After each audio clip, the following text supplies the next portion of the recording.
Chapter 385. Luo Nan's mind wasn't too good the next day. He sat in the classroom, his mind dispirited most of the time. His mind was blank during class. Not a single bit of what the teacher said entered his ears. Xuelei only met up with him before the third class. He was shocked to see Luo Nan's condition. "You broke your training?" "I stayed up late." Luo Nan's answer was concise and clear. He had been practicing the dripping sword until midnight yesterday. After the night class, he couldn't help but go into an out-of-body state. He crossed half the city and entered the cloud world from gear. He continued his search, constantly familiarizing himself with the environment. His search yielded no results, but he didn't sleep the entire night. His mind was dispirited from going back and forth. Xuelei was a clever person. His first reaction was, "Did you miss your morning and evening classes?" "Nope." Luo Nan rolled his eyes and yawned. Xuelei spoke very seriously. "It's about the same even if you didn't miss it. Blood and energy are nourished and consumed during training. It's very complicated. Your way of playing is like lighting a lamp and boiling oil. The effects are halved." "Then what should I do? How about I sleep for a bit during class and you help me keep an eye on things?" "That's fine too." Luo Nan reached out to poke him. "Bad friend." Luo Nan buried his head in the crook of his arm before Xuelei could retort. He fell asleep in the span of 2 or 3 breaths. To be honest, although he hadn't left the house for the past 2 days, he had experienced too many changes, absorbed too much information, and learned too many things. His brain had reached its limit, and he really couldn't take it anymore. In any case, this was a public class. The enormous lecture hall was the best cover. A few possibilities flashed through Luo Nan's mind before he fell asleep. For example, Xuelei calling him, Peony calling him to begin the search mission, the society calling him, and so on. But things were hard to predict. What truly woke him up from his dreams wasn't any of these factors. It was a stimulation that came from the mental plane. It came from a position that seemed very close, but he couldn't grasp it. The Wraith sign? Luo Nan's thoughts captured the most crucial factor. But before he could truly sort out the clues, a scorching and explosive feeling suddenly exploded. It followed the incorporeal connection on the mental plane and came rumbling, shaking the god wheel. The situation was simply like a meteorite falling from the heavens. It smashed into a vast ocean of glaciers. The god wheel shook for a moment, and the surging and abundant soul strength created waves. It instantly formed a dozen or so tides that came crashing down. Ow! Luo Nan was really caught off guard. The god wheel frame constructed from the external neuron was stable, but the feeling of pain and danger was real. He screamed. His body tensed up, and his entire body. His knee hit the bottom of the table, and the tables and chairs in the lecture hall were fixed. A muffled sound rang out and Luo Nan's entire body bent like a prawn. He hugged his knees and sat down. Xuelei was shocked to the side. The first thing he did after coming to his senses was to throw his entire body over to protect Luo Nan. He believed that Luo Nan had suffered an assassination attempt from headquarters or some other power. He wanted to prevent Luo Nan from suffering a second injury. The classroom was silent for a moment, and then the lecturer on the podium said coldly, "What are you doing?" In the next 3 seconds, the classroom went from buzzing to roaring laughter, and the discipline in the classroom instantly collapsed. As one of the best educational institutions in Xia City, Acumen College had never been a place where one could spend their days leisurely. Although they didn't go as far as to implement some sort of militarized classroom discipline, there were naturally conduct points and strict examinations to punish students who caused trouble in class.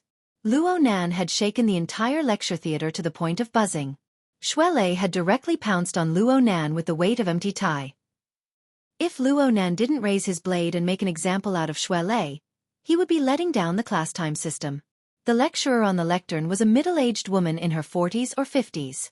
Her facial features were quite good-natured, but her expression had turned cold and hard after receiving such a torment from Luo Nan and Xuelei.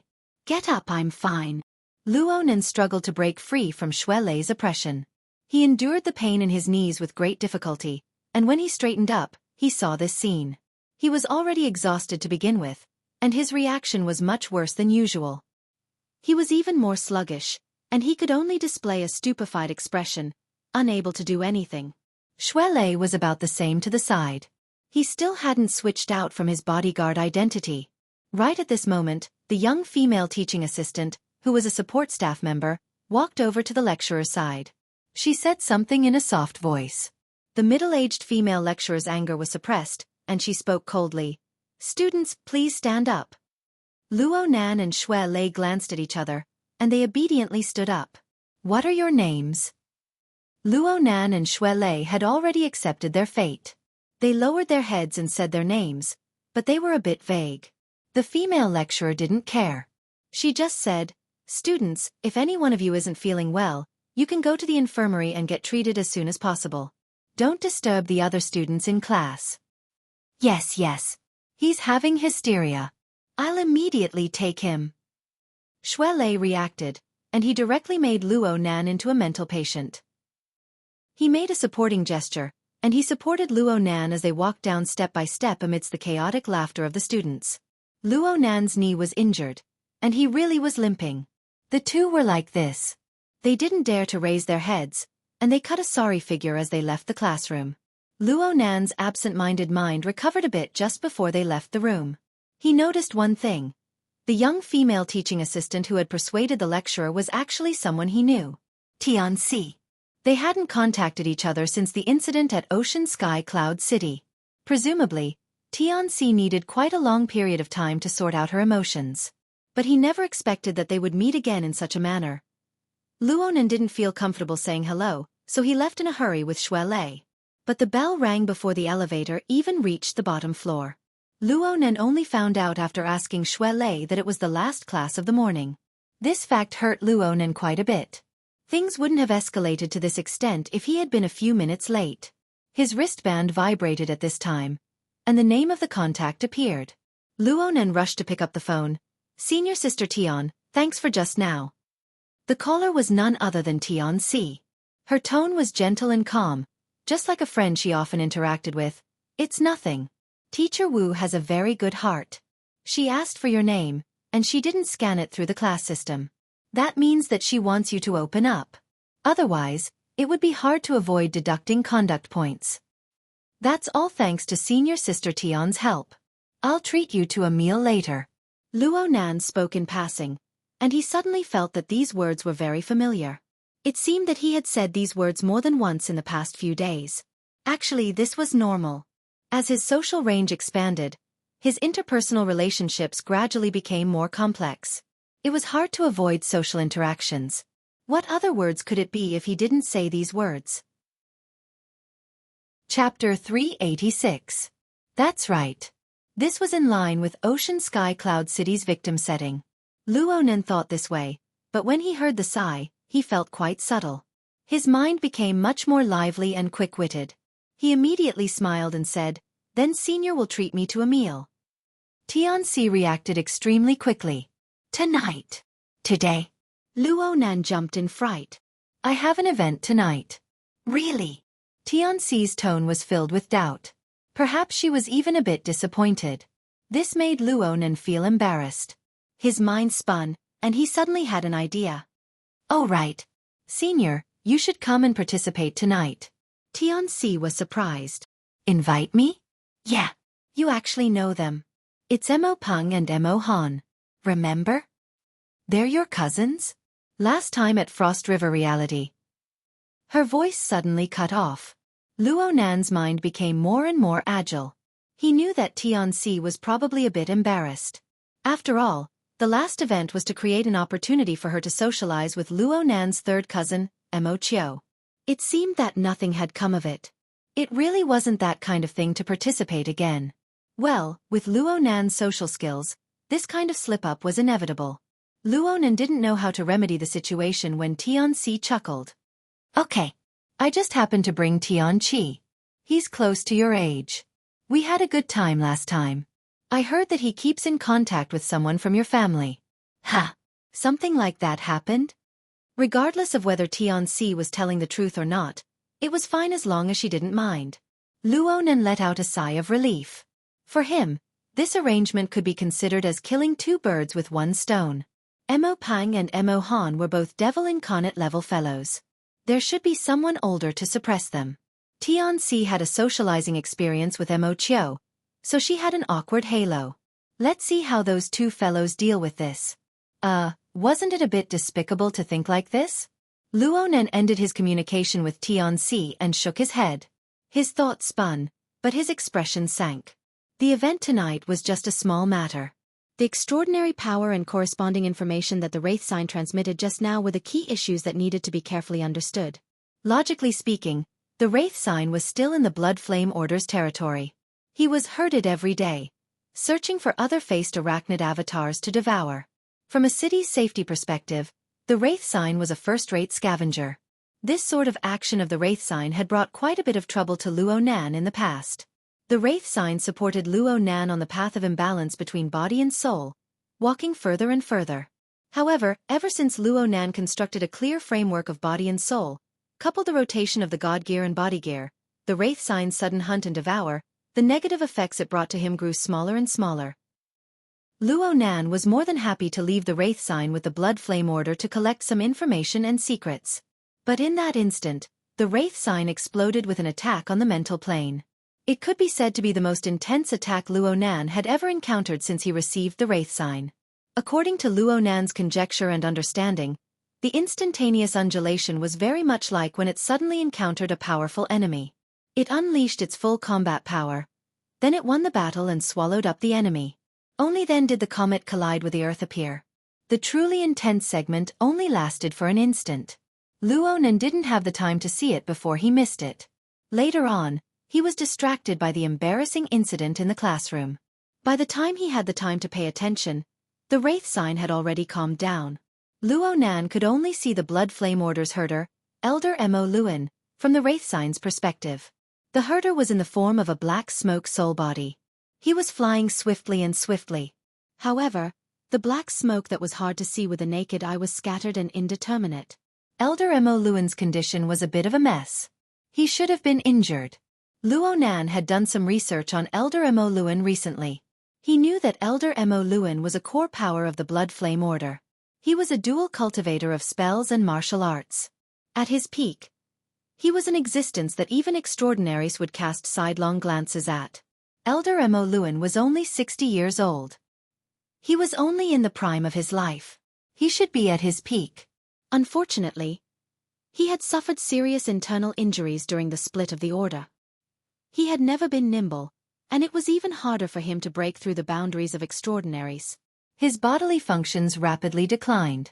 In recent years, he had relied more on spells to support himself. But even so, he was able to suppress an elite of the society like old Mr. Bai. It was quite amazing. And if Elder Mo Luan was truly forced into a corner, Elder Mo Luan would ignite his life force and summon the blood flame will to descend. Elder Mo Luan's combat strength was extremely terrifying. Then came the question. Who could kill and injure this veteran B-rank power? It must be known that even He Yuan had borrowed the psychic wave network to invite President Ouyang to carry out a long-range attack. The result would have been the same. But if Elder Mo Luan was at the level of President Ouyang, how could the Wraith sign win in battle and devour him? Oh right, what did it devour again? The structure of Luo Nan's God Gear was gradually stabilizing, but it was affected by the impact. The water level of the vast iceberg sea rose explosively, and there was a marvelous sensation of a sudden rise in temperature. He observed for a moment and discovered that this was the result of the friction and conflict between two sources of power. Clearly, the thing it devoured this time wasn't another human-faced arachnid's avatar, but something else. The difference in nature is quite large. After forcefully devouring it, digesting it is quite strenuous. Luo Nan guessed in a circle, but he was unable to come to a conclusion. It must be known that the Wraith sign was intrinsically chaotic. It acted purely by instinct. It lived forever in the present.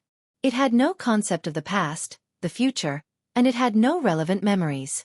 Luo Nan didn't know how to inspect the memories of his believers. Even if he knew, he wouldn't know where to start. He could only watch helplessly as Mo Luan and the Wraith sign secretly escaped into the distance. There was no other way. He could only give the Wraith sign a reminder. He would immediately shift his consciousness whenever a clear change occurred on the other side. Noon was extremely tight and precious for Luo Nan and Xue Lei. Naturally, they politely declined the school hospital. The two ate lunch after activating the extravasated blood in Luo Nan's knee. Then it was time for afternoon classes.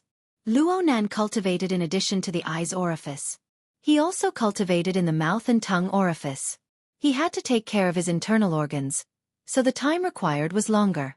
After everything was done, he only had a short period of time to take a nap. He closed his eyes and opened them again. He had to go to class. It was hard not to feel a bit emotional. Well, it could also be said to be grumbling. Morning, afternoon, and evening classes. It's not easy to persevere through them. My time is divided into 3 parts by these 3 classes. Of course, it would be great if I could cultivate wholeheartedly, but a slight change would make it hard to satisfy both sides. That's why. Why is it that many martial arts seniors like to go into seclusion once they reach a certain level? It's because they want to avoid the interference of the outside world to the greatest extent. However, since we're cultivating in this world, we will be affected by the turbid currents of the human world. How can we always follow the prescribed order and be smooth sailing? Cough. You can't use these words as an excuse. Got it, senior brother. Luo Nan groaned. He stretched his back on the trolley, and the bones, flesh, and tendons of his entire body crackled. The endless turbulence and the rising temperature of the vast ocean of icebergs was a bit lacking in stability. But when it coupled with the body gear, the interference force formed was much more active. Luo Nan had his afternoon classes earlier, but he felt the heart lantern burn brightly. The spiritual pool was overflowing. It followed the rise and fall of his vital energy. It was like a stream of snow melting under the spring sun. It seemed warm yet cold, and it revolved around his internal organs. His tempering suddenly increased by 20 to 30%. It could be said that he had received some nourishment. This was a sign that the eye's orifice and the mouth and tongue orifice were resonating with each other. Luo Nan originally thought that he would need at least 10 days of effort. He never thought that there would be results in less than 3 days. It had to be said that this was closely related to the great supplement pill that the Wraith sign had forcefully swallowed. Xue Lei, who was next to Luo Nan, nodded over and over as he listened to the signs that appeared on Luo Nan's body. You've really entered the threshold of fleshly body tempering. Let's practice Sans Ho this afternoon. Let's spar. Luo Nan shot a glance at Xue Lei's arm that could reach his thigh. He didn't respond to Xue Lei's words. He just asked, tonight, the large activity area, Frost River reality. You're going too? Xue Lei obviously wouldn't refuse. He even reminded Luo Nan, don't cause trouble. Leave early and go home. Cause trouble. Luo Nan shrugged. It's done. Then I'll see you at gear. Let's practice Sans Ho first. Xue Lei emphasized once more. I have a class today. Doesn't that just leave notes on the most important people of the world? New class. Luo Nan blinked his eyes. He reached out and grasped the air. Then he opened his palm. A bead of water appeared to be stuck to his palm, but it was actually suspended in midair, spinning and spinning. There were only 2 classes in the afternoon, and they were related to writing. In any case, Luo Nan wasn't too interested in them. He didn't pay too much attention to the specifics. He just moved his finger slightly, letting the small bead of water revolve between his fingers. This bead of water was not the external neuron that had undergone a rebirth. It was condensed later. The condensation ring and the 5 auxiliary structures were complete. The bead of water swam across his fingertips like a blunt blade cutting across skin. It looked as if it could collapse at any time. This was not an illusion. If Luo Nan exerted a bit too much force with his fingers, it would be tantamount to placing a bomb on his fingertips. He would suffer. Luo Nan's control over his fleshly body was far from enough. If he practiced for too long, an accident would certainly occur. He completely relied on mental control. This was a relatively good training method. It was one of the daily cultivation techniques taught by Her Majesty Empress Wu in the intermediate training class in Xia City. But right now, Luo Nan's mind wasn't completely focused on it. The Wraith sign had just sent a signal.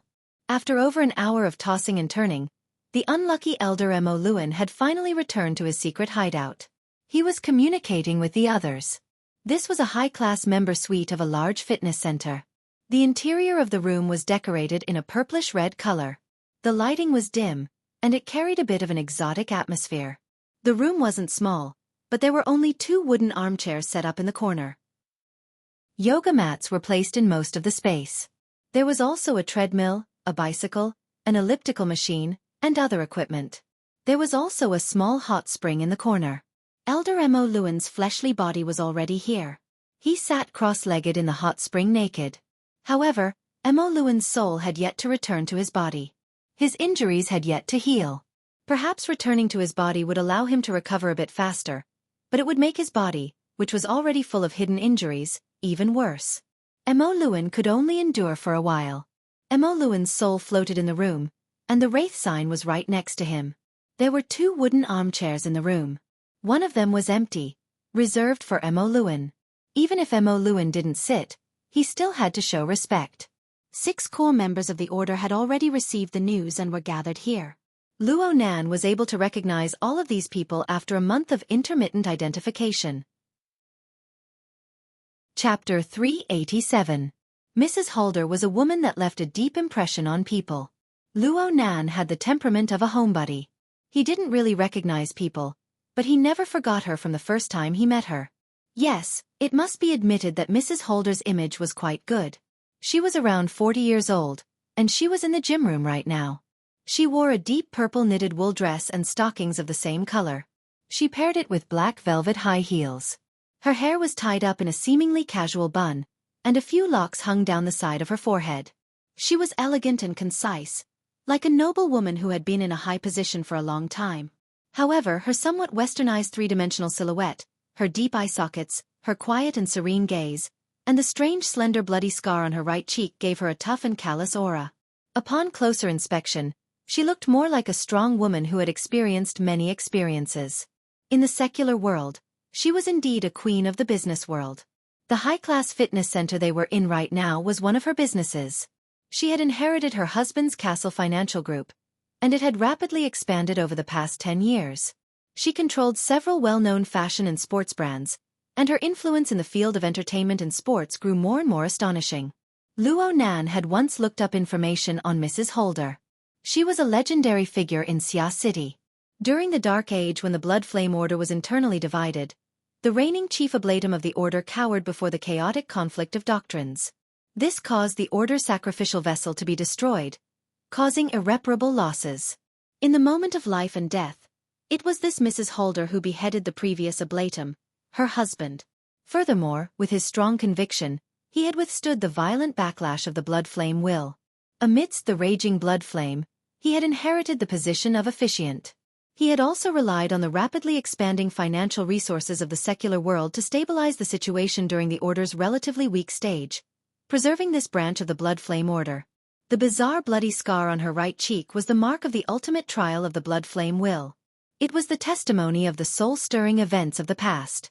Due to her actions of beheading and killing her husband, she became known as the Black Widow of the inner world. Her reputation was terrible, but within the blood flame order, her prestige was unparalleled. Practically everyone was awed by her unyielding and iron-blooded nature. Even a senior elder like Mo Luan was extremely respectful toward her. At this moment, aside from Madame Holder, who was seated on a chair, everyone else was standing. Vice First Ablatum Yin Lu, who had once crossed paths with Luo Nan, leaned lightly on a treadmill beneath the floor-to-ceiling glass window of the wooden corridor outside. His body language was probably the calmest. She had started her career as Lady Holder's confidential secretary. Although she no longer held a position within the financial group, she was the person in charge of the Frost River reality project that the financial group had dispatched. In the secular world, her position was low but she held great power. Within the Blood Flame Order, he was one of the successors that Madame Holder paid close attention to. Apart from Yin Lu, the strong man standing respectfully to Lady Holder's right was also an important figure in the church. His name was Meng Chong, and he was one of Madame Holder's trusted aides. He had once been a security captain. Some unreliable reports said that he was Lady Holder's lover, but in reality, Meng Chong was the only one in the Blood Flame Order, apart from Lady Holder and Elder Mo Luan, who had passed the final trial of the Blood Flame will. Logically speaking, his physique should be on the monstrous level, but he was extremely low-key. He never participated in any sort of ranking, so it was very hard to make an accurate judgment. As for the other three, there was an old man with a scholarly air. He was another elder of the order, Jiang Yuanjin. He was a standard member of the primitive religious sect. He was over a dozen years older than Mo Luan, but he was more skilled in theoretical work. His qualifications in the order were a bit worse than Mo Luan's. Jiang Yuanjun used to be an advisor type of character. Later, Lady Holder raised his position in the order. Although he was useless in terms of combat strength, it was precisely because of his and Mo Luan's existence that this faction of the order gained a more orthodox atmosphere in this era of the collapse of sacrificial artifacts and conflicts of laws and logos. Right now, it was this old man who was the most anxious. He was not worried about the injured Mo Luan, but about the wraith sign that was a substitute sacrificial artifact. Of course, in the Blood Flame Order, they called it the mold. How's the mold? Mo Luan, do you have any accurate information? How did you do it? Jiang Yuanjun appeared to be very anxious and at a loss. He was a standard theorist. His own level of extraordinary power was only at the C level. According to the observations and experiments of the Order, under normal circumstances, the human-faced arachnid's clone would exist on the mental plane at the border of the Abyss region and the Polar Domain. That was the special domain of extraordinaries or B-rank powerhouses who specialized in mental senses. Ordinary ability users were simply unable to sense it. It was only when hunting that the human-faced arachnid would approach the material world. In fact, strictly speaking, there was not a single person in the Blood Flame Order who fulfilled these two hard criteria.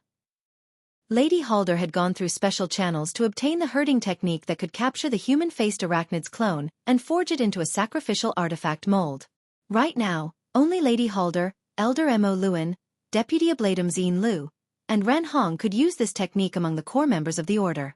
Only these 4 people could see it under normal circumstances. Mo Luan could not stand this old fellow. He was disinclined to respond. Lady Halder was deep in thought, so she had no obligation to respond. Yin Lu was just about to respond when Ren Hong, who was close to Jiang Yuanjun, spoke first. Old Jiang, the mold is very normal right now. It is currently digesting its food. The structure of the Blood Soul Temple has become more complete. The sound of blood and fire is very clear. Ren Hong's age was close to Lady Holder's. He was around 40 years old. His appearance was ordinary, but his words and actions were mature and appropriate. He normally did not reveal himself, but when he was preaching, he was extremely inciting. He was the backbone of the Order purely by relying on its business. Normally, he would discuss the theories and preaching methods of the Order with Jiang Yuanjun. Their relationship was relatively close. Jiang Yuanjun did not have any misgivings towards Ren Hong. At his age, he really was like a child. He grabbed Ren Hong like he was seizing a toy. He wished he could stomp his feet. Let me hear it. Let me hear it. Ren Hong glanced helplessly at Lady Holder. Lady Holder's eyelids drooped slightly.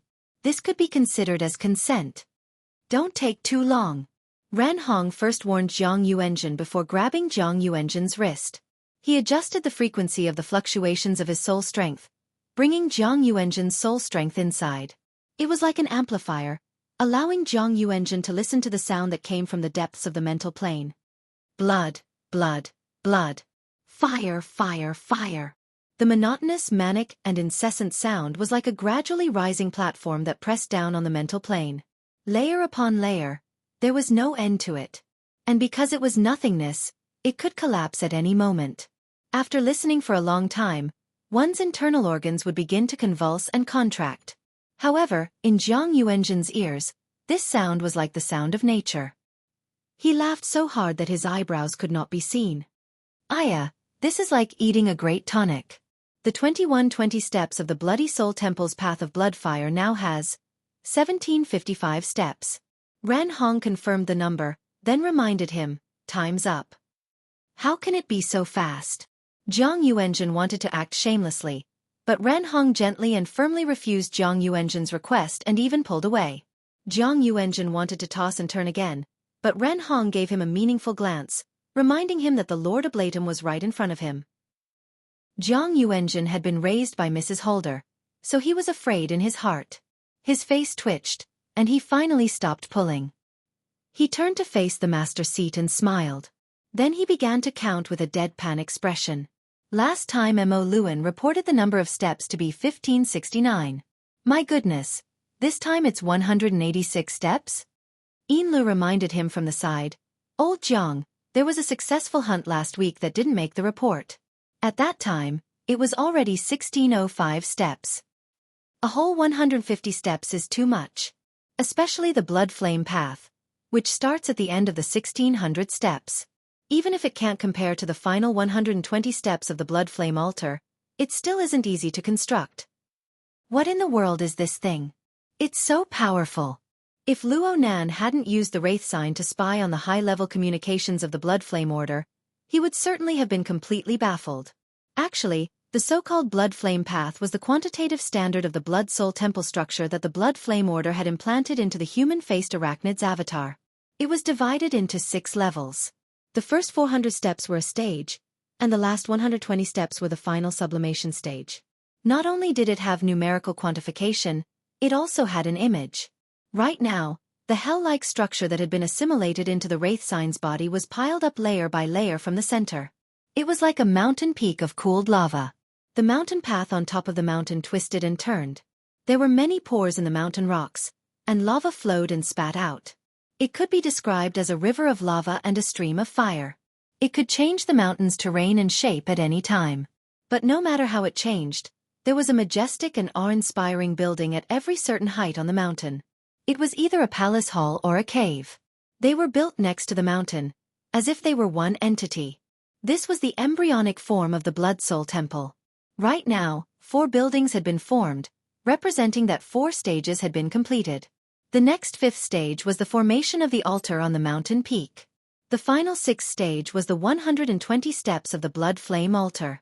Through the blood sacrifice, the blood flame will was internalized into the entire mountain peak, thus forming the complete appearance of the Blood Soul Temple. Luo Nan lacked a deep understanding of secret orders, but he could tell from his senses that this entire process was a step-by-step process. It was quite standardized. Aside from herding, there were endless sacrifices and refinements every day. They were mysterious and contained magical powers, reflecting the accumulation of the Blood Flame Order's laws and logos. As an internal member of the Blood Flame Order, she naturally did not view the problem as simply as Luo Nan. Jiang Yuanjun had been worrying about the future construction of the Blood Soul Temple. The first 2,000 steps are fine. The 120 steps of blood sacrifice are the most difficult. Just based on the current scale of the order, it is a bit strenuous to perform sacrifices day and night. If we could have this kind of sacrifice. Ren Hong also agreed. That's right. The Order of Justice acted earlier than us. It is said that before in Wang's accident, the Order of Justice had already sent the human-faced arachnid to headquarters. In other words, no matter how we graze in Xia City, it will be hard to gather a complete human-faced arachnid. If we want the mold to be effective, it is hard to avoid seeking other methods. Right now, it looks like the mold's devouring ability still has room for expansion. This is a good thing. Yin Lu was a bit more pessimistic.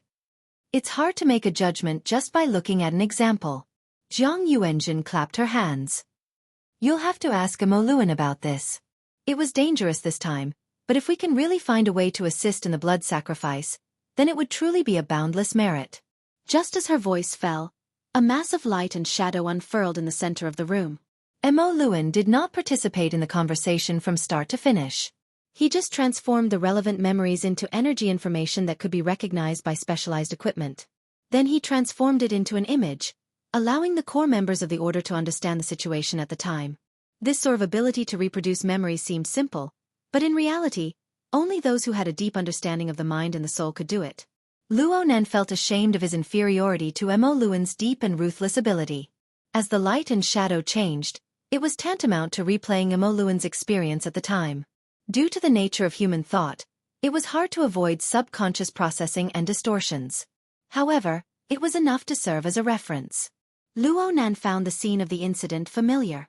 He thought about it carefully and recognized that this was the recycling stratum of the Twin River District. This place was filled with gangs and negative emotions.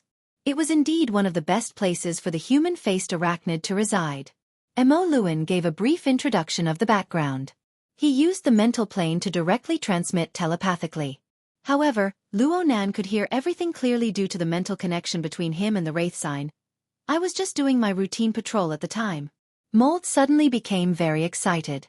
I thought that it had discovered prey, so I immediately went over. But then I saw a bird. It wasn't a bird, right? Jiang Yuanzhen relied on his age to speak more casually with Mo Luan. Mo Luan didn't bicker with him. He responded calmly, "Indeed. I only discovered that it wasn't a bird when I got closer. It was a wing-hand bloodbat." Wing-hand bloodbat. Actually, Luo Nan was already stupefied when he saw the image. Mo Luan's explanation only gave him a confirmation. It really was a wing-hand bloodbat. Luo Nan had participated in the Trigate Security Conference last week. This was the first thing that was introduced. Luo Nan had the deepest impression of it. He knew that this thing possessed a highly contagious virus. It was a mutated type, and it could even control biological aberrations. It possessed an extremely high level of threat. Among the rewards provided by Trigate Security, this thing's corresponding bonus was ranked at the top. It couldn't be this coincidental, right? Luo Nan found it a bit hard to accept this astonishing coincidence for a time. However, he found it even harder to imagine that such a dangerous aberration had other channels to enter and exit Xia City at any time. If this really was the case, then the world line would change into Resident Evil. If it really was the target that Trigate Security mentioned, then wouldn't there be any dregs left after the Wraith Sign made his move? Trigate Security had said that the Wraith Sign wanted to capture the wing-hand bloodbat alive and retrieve the corpse if it was dead. Well, it didn't matter if it was the Wraith Sign or Mo Luan's out-of-body state. They were just wandering around on the mental plane. Even if they killed the wing-hand bloodbat, they shouldn't have taken the corpse away. Luo Nan immediately became excited. He stared fixedly at the image of light and shadow. He wanted to find the surrounding landmark buildings and confirm the coordinates. However, as he carefully observed, Luo Nan felt that the image was a bit strange. He didn't know what was strange about it for a time. Jiang Yuanzhen was also very shocked. It really is a wing-hand bloodbat? How did this thing enter the city? Even the city guards are blind. Oh, it seems a bit different. Mo Luan answered, "It really is different from the species found in the wilderness. Actually, I've always wondered if this thing can even be considered a wing-hand bloodbat." The image of light and shadow just happened to give them a close-up view.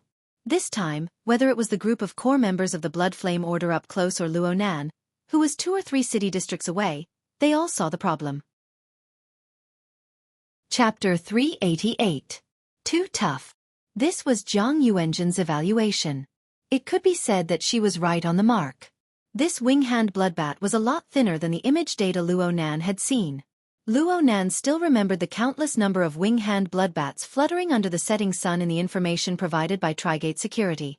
Though they weren't large in size, every single one of them was like a savage and powerful canine. Their 4 claws were sharp, their muscles were solid, and their fur was glossy and smooth. Their skin and bat wings were a bit dim, but they were powerful in their flaps. One look and one could tell that they weren't easy to mess with. However, the one Mo Luan encountered was a typical symptom of dysplasia. Its wingspan was at most 20 centimeters, and it was shriveled and skinny. Only its eyes were blood red, giving it the feeling of extreme insanity. It wasn't even 11:30 in the morning at the time. It was the end of the day on the recycling stratum, the time when the visible light was the most. This wing-hand bloodbat shuttled back and forth between the sunlight and the shadows. Its skin and bat wings let out a strange sound when they flapped. According to the information provided by Trigate Security, this wing-hand bloodbat was in estrus. Of course, it was unable to find its own kind to satisfy it within the boundaries of Xia City. This made it all the more irritable. Perhaps it was this kind of emotion that attracted the human-faced arachnid to discover its target. The Wraith Sign immediately pounced over restlessly. Unfortunately, these 2 vicious creatures weren't dealing with the problem of estrus. They were engaged in a life-and-death battle. From the perspective of a normal person, they would at most see the bat shadow circling in the air. They wouldn't be able to see the deeper mysteries. However, the light and shadow displayed Mo Luan's memories of the time. The levels and details were far richer. This was the first time Luo Nan saw an ability user's memories of the mental plane. He couldn't take his eyes off it for a time. The conflict between the 2 sides erupted in an extremely direct manner. The Wraith Sign revealed a human face and an arachnid body. It had 6 eyes and 8 feet, and a chaotic and berserk mental attack radiated out. The wing-hand bloodbat's reaction was a bit slower, but its counterattack was extremely fierce. It didn't use its claws and other substantial weapons. Only its eyes deepened by a shade, and a dazzling bloody mist soared from its body. Thousands of human faces could be vaguely seen as it soared. There were also strange demonic shadows interweaving, treacherous and savage. Such a situation greatly exceeded everyone's expectations. Therefore, even though Jiang Yuanjun knew that this was a scene reenactment, she still cried, "Ah!" from the gym. At this moment, Mo Luan's perspective was very close. It was clear that Mo Luan was also very surprised at that time and unconsciously moved closer to observe. The wraith sign showed its incredible fighting instinct. Facing the bloody smoke, it withdrew its explosive spiritual attack instantly, and the void outside its body was twisted. Perhaps it was because the bloody soul temple inside had gradually grown in scale, but it was already showing signs of interfering with the material world. At first glance, the momentum seemed to be slightly weaker, but in terms of endless depth, it was far superior. It was simply like a miniature black hole. The result of the collision between the two sides also proved this point. The blood smoke and cloud chi collided with the outer edge of the distorted void and involuntarily twisted. It lost its burning momentum and was trapped and swallowed up. In a breath's time, there was not much left. As for the wraith sign, his demonic body instantly swelled in size. Luo Nen thought that this was the moment the wraith sign delivered the meteorite. At this point, it could only be said that the devil sign had won. However, no one expected that the wraith bloodbat would lose most of its blood smoke and cloud chi. Instead, its viciousness was aroused. Its body that was as thin as a match suddenly expanded, becoming as round as a ball. It simply didn't give the wraith bloodbat a chance to react. It exploded with a bang and a bloody mist sprayed everywhere. The hearts of everyone watching the video trembled, including Luo Nan. In his eyes, it wasn't the wraith bloodbat that exploded. It was a million. It was this bloody mist that made even the rampaging wraith sign vigilant. He directly escaped into the depths of the mental plane, temporarily hiding. On the other hand, Mo Luan was too close. He was sprayed head-on by the remnants of the bloody mist. His field of view swayed in an instant, and his energy became chaotic. The video ended there. So it turns out that we were caught in the crossfire. Jiang Yuanjun let out a breath, dispelling her nervous mood. There was a bit of mockery in her tone. However, she soon said in distress, "I was just thinking that if the wraith bloodbat was useful, we could go to the wilderness and kill around. It wouldn't be any worse than a blood sacrifice. But after watching for so long, it seems that something isn't right." It really wasn't right. Everyone present was a veteran ability user. They had gone to the wilderness at least a dozen or so times. The wraith bloodbat wasn't some rare species. Everyone had encountered them before. However, they had never seen the wraith bloodbat in Mo Luan's memories. The wraith bloodbat used the blood mist as an attack method. Moreover, if something went wrong, the wraith bloodbat would immediately self-destruct. It could even injure a veteran B-rank power. Are there any left behind? Mrs. Holder cut to the chase at this time. In an instant, the gym entered its most serious state. Mo Luan understood what Mrs. Holder meant. She was asking if there were any samples of the force of the impact that injured him. Generally speaking, this was a very difficult matter, but Mo Luan answered, "There are." An extremely fine thread of blood, like a gossamer thread, appeared out of thin air as he spoke. Actually, it was sent out by Mo Luan's soul body to appear before everyone's eyes.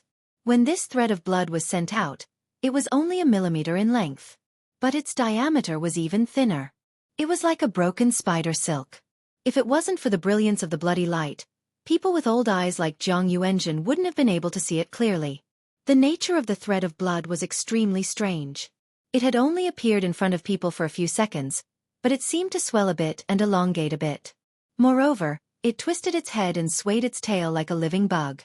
Mo Luan spoke of the results of his observations during this time. "For now, I am unable to define the mode of existence of this thing. It appeared within the blood of the wing-hand vampire bat, but now it exists on the mental plane. It endlessly devours and paralyzes soul bodies, rapidly growing stronger." He was still looking for an adjective when Mrs. Holder cut to the chase. "A biological fission reproduction.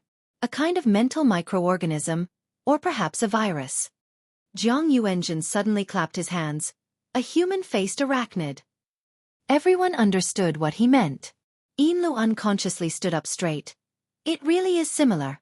Could it be a Darksider species? A species that we have never discovered before? A Darksider species? Luo Nan, who could be called the best listener, suddenly became interested. This thing was a Darksider species? If this really was the case, then it would be the second species that he had seen with his own eyes. Luo Nan had studied the human-faced arachnid in detail during this period of time, but it didn't yield any results. The Darksider species or Darksider life form was a new concept in and of itself. It hadn't even been 2 years since it was proposed. A complete system had yet to be formed, and the amount of information was pitifully small. Luo Nan suspected that with his understanding of the human-faced arachnid, he could list a few phenomena and write a paper. He would receive treatment from a top journal, and he would earn so many honor points within the society that his hands would go limp. Therefore, he still had to rely on himself for everything. Luo Nan discovered that this blood virus was quite different from the human-faced arachnid through his observations. It was just as Mo Luan said. This thing's stance was quite ambiguous. It switched back and forth between the material plane and the mental plane. Essentially speaking, this was because its living environment was at the juncture between the mental and the material plane. It was an amphibious species. From the results of his current observations, the roots of its growth and strength were all on the mental plane. It didn't have the ability to absorb nutrients from the material world. However, it was unable to dive deeper into the mental plane. According to the conventional division of the inner world of 3 zones, 1 region, and 1 domain, this thing could only move about in the topmost layer of the shallow zone. It was like a mosquito larva on the surface of the water. But if it continued to split and reproduce, then it would be hard to say. After all, it could injure Mo Luan, but it couldn't rely on its current abilities.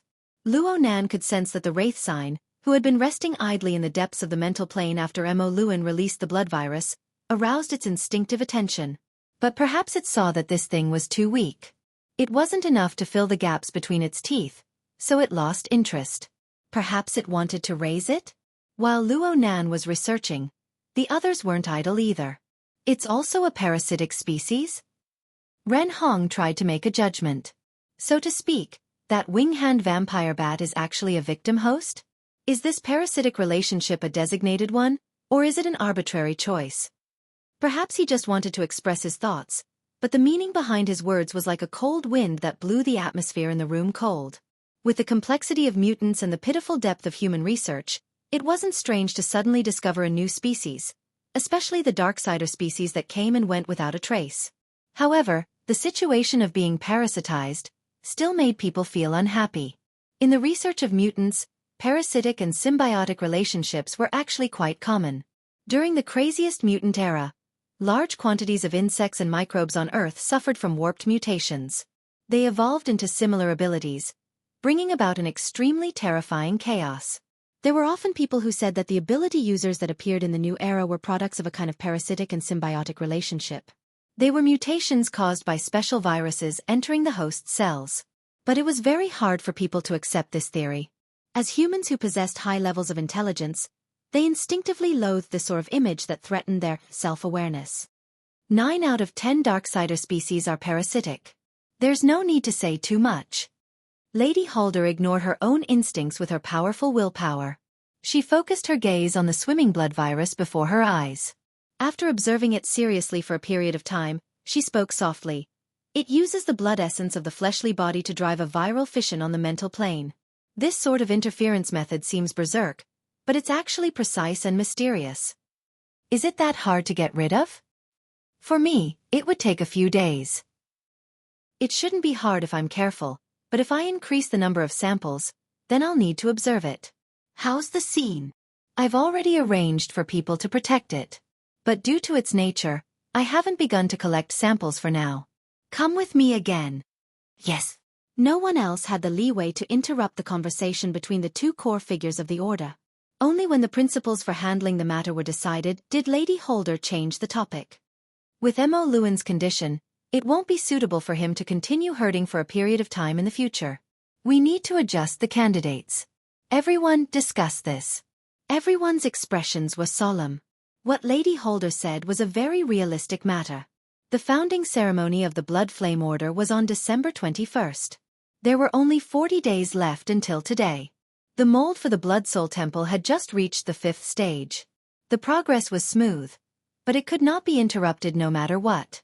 In reality, as the human-faced arachnid incident receded and the hunting operation continued, it became more and more difficult to search for the human-faced arachnid's clone in Xia City. The slightest bit of slack could bring irreparable negative effects to the reconstruction of the sacrificial artifact.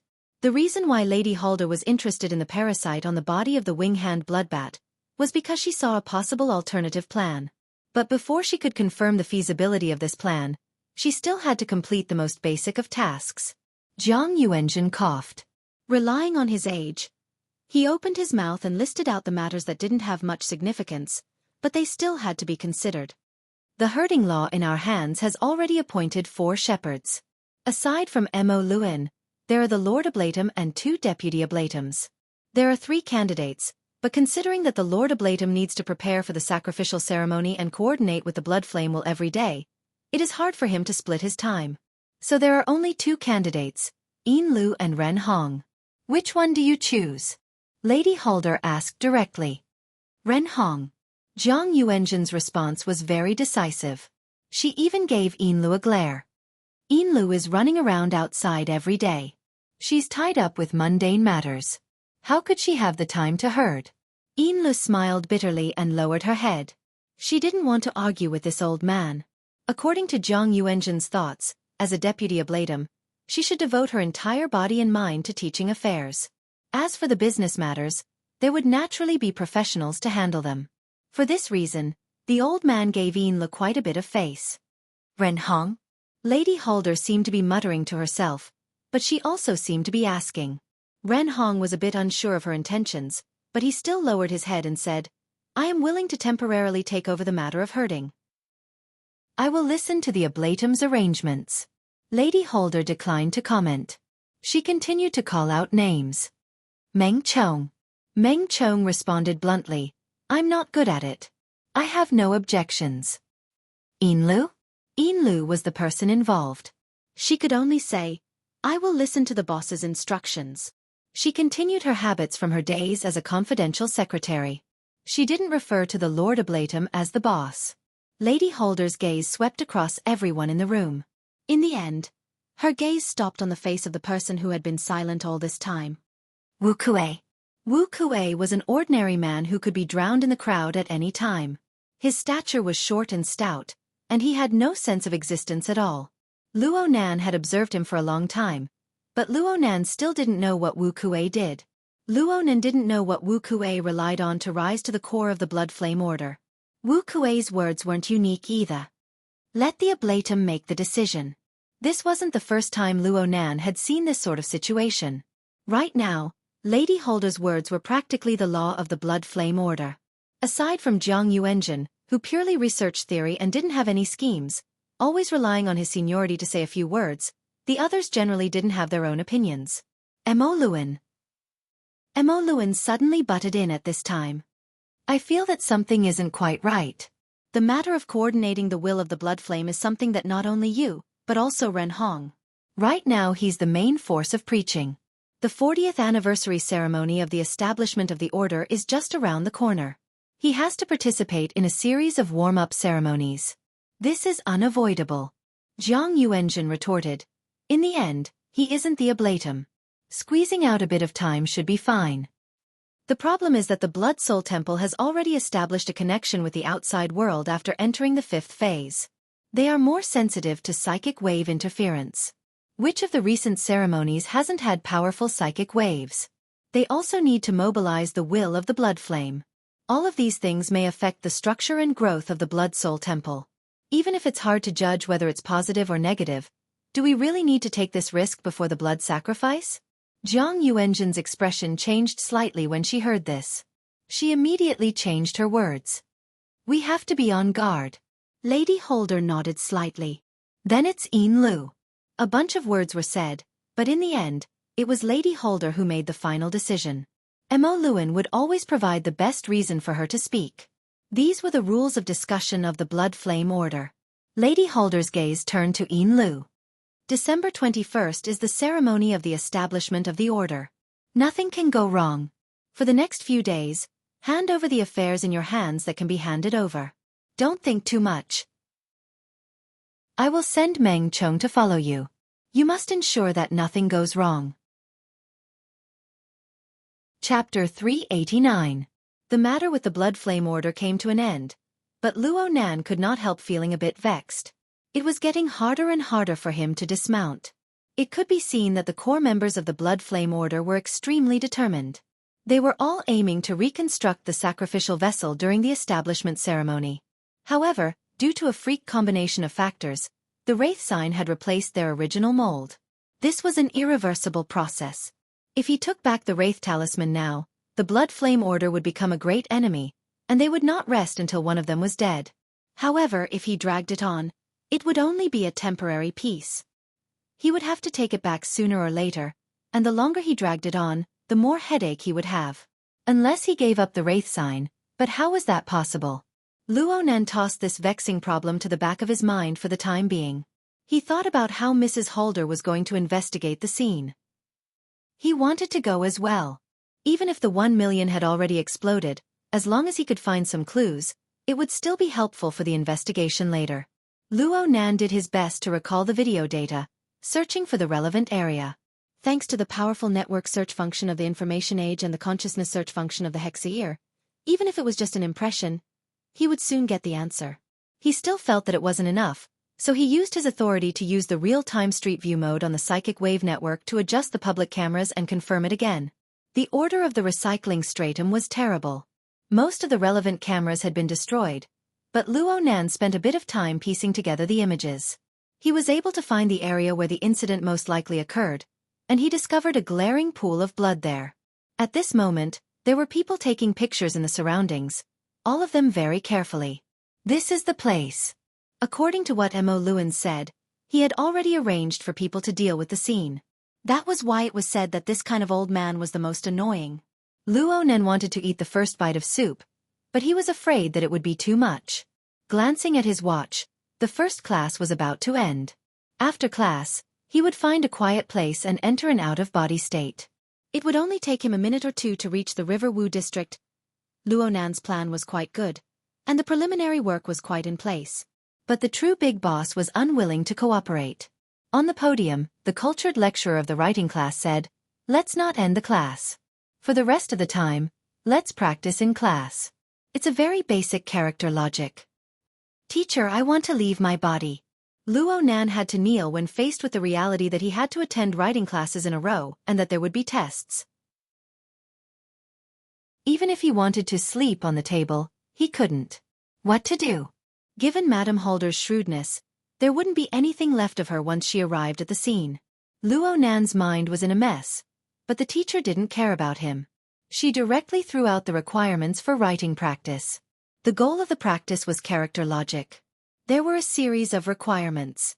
The student had to make sure that the words they wrote corresponded with each other. The initial requirement was simple. Describe an impressive person.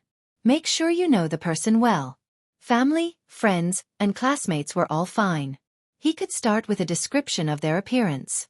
Of course, this involved a series of details such as the shape of the face, mouth, nose, eyes, eyebrows, beard, and so on. The Luo Nan of 2 months ago might have had a narrow range of choices, but it was much easier now. He had chosen Xue Lei, whom he had interacted with the longest. Yes, Xue Lei was closer to the understanding of normal people. Xue Lei was his target.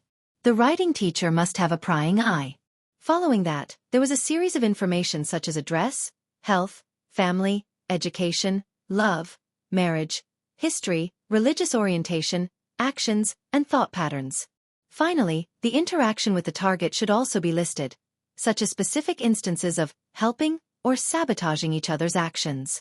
There was a commotion in the classroom. Did this mean that their friendship was over? Luo Nan wrote in a very relaxed manner. It was like a sketch pieced together from words. This was his advantage. At most, he only needed to consider the content that exceeded normal thinking and logic. Perhaps Luo Nan was affected by this relaxed state, but the key points in his mind suddenly opened. As he wrote and wrote, his train of thought flew away from Xue Lei. It was just like what his teacher had always tried to express. Characters were a collection of social relationships. A single person's ability was limited. The help of friends and social cooperation were the only ways to increase efficiency. Why did he have to think of such an inefficient method like skipping class? His train of thought was clear. His writing might not be divine, but he knew what to do next. A strand of his mind was thrown out, and ink responded dozens of kilometers away. Luo Nan didn't have the time to pay attention to the progress of Trigate Security's operation over the past 2 days. He just divided a bit of his mind to ensure that ink was obedient. Actually, the official search mission had already begun on Sunday. Right now, it was the free time for professionals. Peony and Long Seven had split up to lead a group of people to collect clues. They would summarize and analyze the clues every day. But there had been no progress so far. In other words, luck was very important. Luo Nan activated the telepathic thought he left on Ink's body, and his consciousness descended. Ink was already used to this. It flapped its wings twice, expressing its welcome. Luo Nan's consciousness had just arrived, and he had yet to do proper business when he first felt a bit of peculiarity. Since Ink had a relatively low level of intelligence, Luo Nan's telepathic thought descended without any pressure. He didn't need to worry about anything. He had the most connections, and the corresponding feeling was the most familiar. Because of this, he immediately felt that something was different when his telepathic thought moved. It was like listening to a familiar song. The singer was the same, but there was a clear difference between the live version and the studio version. It looked like the effects of his 2-day closed-door training over the weekend were greater than he had imagined. Speaking of which, Luo Nan had gone from the fundamental format pyramid to the structure of the living starry sky with clairvoyance. From his internal organs, 9 orifices, and 6 roots to the state of his soul body, all of them had undergone relatively significant changes. This sort of change was all-encompassing. The resulting effects involved the structure of Luo Nan's body and soul, as well as all aspects of his internal and external connections. But because the effects were too broad, many things could only be experienced after actual contact. For example, Ink. After the format pyramid transformed into a star atlas, the connection between Luo Nan and his believers was no longer shackled by materialization. In fact, Luo Nan had become much clearer on an intrinsic level. He discovered at this moment that his observations on the mental plane had already taken on the mode of a telescope due to the effects of the atrium cyclotron 2 days ago. Through warping and weaving mental curtains, Luo Nan could obtain high-definition information from afar using a special format. This was the most crucial reason for the substantial increase in his mental sensing ability in recent times. Before, Luo Nan had only considered the changes brought to him by the telescope mode. Now he saw that Ink had become an important fulcrum and reference in this mode. It was like a Cepheid variable star in the universe. Astronomers borrowed its light cycle to modify parameters and measure interstellar distances with greater precision. But from Luo Nan's perspective, every detail seemed to have exceeded his requirements for precision after being modified by Ink. So much so that he only had a vague feeling that he was unable to accurately describe it. What sort of reasoning was this? Ink became a bit excited due to the existence of Luo Nan's telepathic thought. But no one else could understand its mood. Peony and the others were on the platform of a tall building in the Forest Wall district right now. They were using viewing binoculars to scan the city district. Ink stood on the binoculars, its claws digging into the outer shell. It was fine if it didn't move, but once it moved, it caused the lens to shake greatly. It was very hard to observe. Peony didn't even raise her head. She continued to use the binoculars to look around, but her slender fingers accurately found the target. She lightly flicked Ink's thick beak. "Mr. Ink, do you have any thoughts?" It carried a bit of childishness, but it also seemed to be teasing. In the classroom, Luo Nan subconsciously rubbed his mouth. He finally recovered from the changes in his ultra-precise perception. He connected the rubber band on Ink's ankle to communicate with Peony. He didn't really know how to deal with this woman, so he simply spoke his coordinates. "Go here." Peony stopped adjusting the binoculars' direction. She straightened her body and focused her gaze on Ink. She raised her eyebrows slightly, and a rarely seen expression of astonishment appeared on her face. Then she communicated with her soul strength. "You've discovered something? Are you sure? Where's the source of the information?" How could Luo Nan tell her? He couldn't find any other reason, so he simply shut his mouth and didn't answer. He wanted to say, "Do as you see fit," but he was afraid that Peony would retort back, so he simply had Ink close its eyes and pretend to be confused. Only after doing all of this did he come to a realization. Peony knew that there was someone behind ink. "Close your eyes, my ass." Luo Nan was greatly embarrassed. There was no need to mention how to remedy the situation. However, Peony didn't get angry. She snapped her fingers and spoke to the support personnel of Trigate Security beside her. "We're going to change the location." "Oh, the effects are great." This was probably the fabled version of "do as you see fit." Ink still had the appearance of pretending to be asleep. Actually, he had completely absorbed the changes in the outside world and transmitted it back. Luo Nan's mind exploded with joy when he saw that an elite character like Peony, who was hard to grasp, was going to act according to his thoughts. Then he suddenly recalled that there were still people from the Blood Flame Order there. Soon, Haldev and Mo Luan would arrive as well. He wanted to warn Luo Nan, but if he did this, his previous act would immediately collapse. After a moment of hesitation, Luo Nan found a reason for himself. Let Trigate Security make contact with the Blood Flame Order. Maybe they can get more information? Oh, this idea isn't bad. The work efficiency of Trigate Security was quite high. When they heard Peony say that they had a clue, they immediately dispatched a low-altitude aircraft. They only used 12 minutes to complete the transfer. When Peony and the group of support personnel arrived at the target location Luo Nan mentioned, they arrived a bit faster than Mrs. Haldev and the others, who were quite far away. Mrs. Haldev didn't move forward after seeing Peony and the others arrive. She just let the on-site management personnel of the Order negotiate with Trigate Security. As for how Luo Nan knew, the Wraith sign wasn't involved in this. That fellow had already changed his breeder, and was currently recuperating at the headquarters of the Blood Flame Order. Luo Nan relied on Ink. Ink flapped its wings and flew up, circling within the shadows of the tall building. Behind the tightly sealed doors and windows, pairs of eyes stared at this enormous bird. They were either excited or terrified. Luo Nan himself didn't know that this crow was a celebrity in the recycling stratum of the River Wu district. News of the great battle with Jack a month ago had spread through the ubiquitous criminal channels of this place. The residents who lived here more or less knew that a powerful and mysterious power had crushed the Jack Mafia that originally occupied this place. The main force of the mysterious power was a burly man. This was too lacking in uniqueness, so people took the initiative to choose a more legendary symbol, a large crow. The mysterious power had the special ability to control crows. Every time a crow's cry was heard, a calamity would descend, causing one's mind to go insane and fall unconscious. Jack Mafia's well-equipped sniper squad was easily defeated in this way. In the end, the mysterious power didn't take control of the recycling stratum. The territory of the Jack Mafia was divided among other powers, large and small. However, due to the free and unrestrained behavior of the mysterious power, the surrounding residents, who had been tossed and turned by the gangs for a long time, unconsciously felt a bit of reliance on the mysterious power. Perhaps the mysterious power taking control of the recycling stratum would bring about a completely different and new life? Driven by such emotions, the reappearance of the enormous crow caused a considerable portion of the residents of the recycling stratum to feel a surge of emotion. It also caused a large number of gang members, who had gathered here due to the unknown value of the scene of the incident, to tremble with fear. Luo Nan didn't understand the cause and effect, but he could feel the actual psychological effect that Ink's appearance brought to the surrounding people. If the mental state of the surrounding people could be said to be a sprinkling of magnetic sand before, then Ink, who was shuttling back and forth between the shadows of the tall buildings, was like a powerful magnet. No matter where the magnetic sand was scattered, it would stand erect, aiming the magnetic poles of the opposite direction at Ink's location.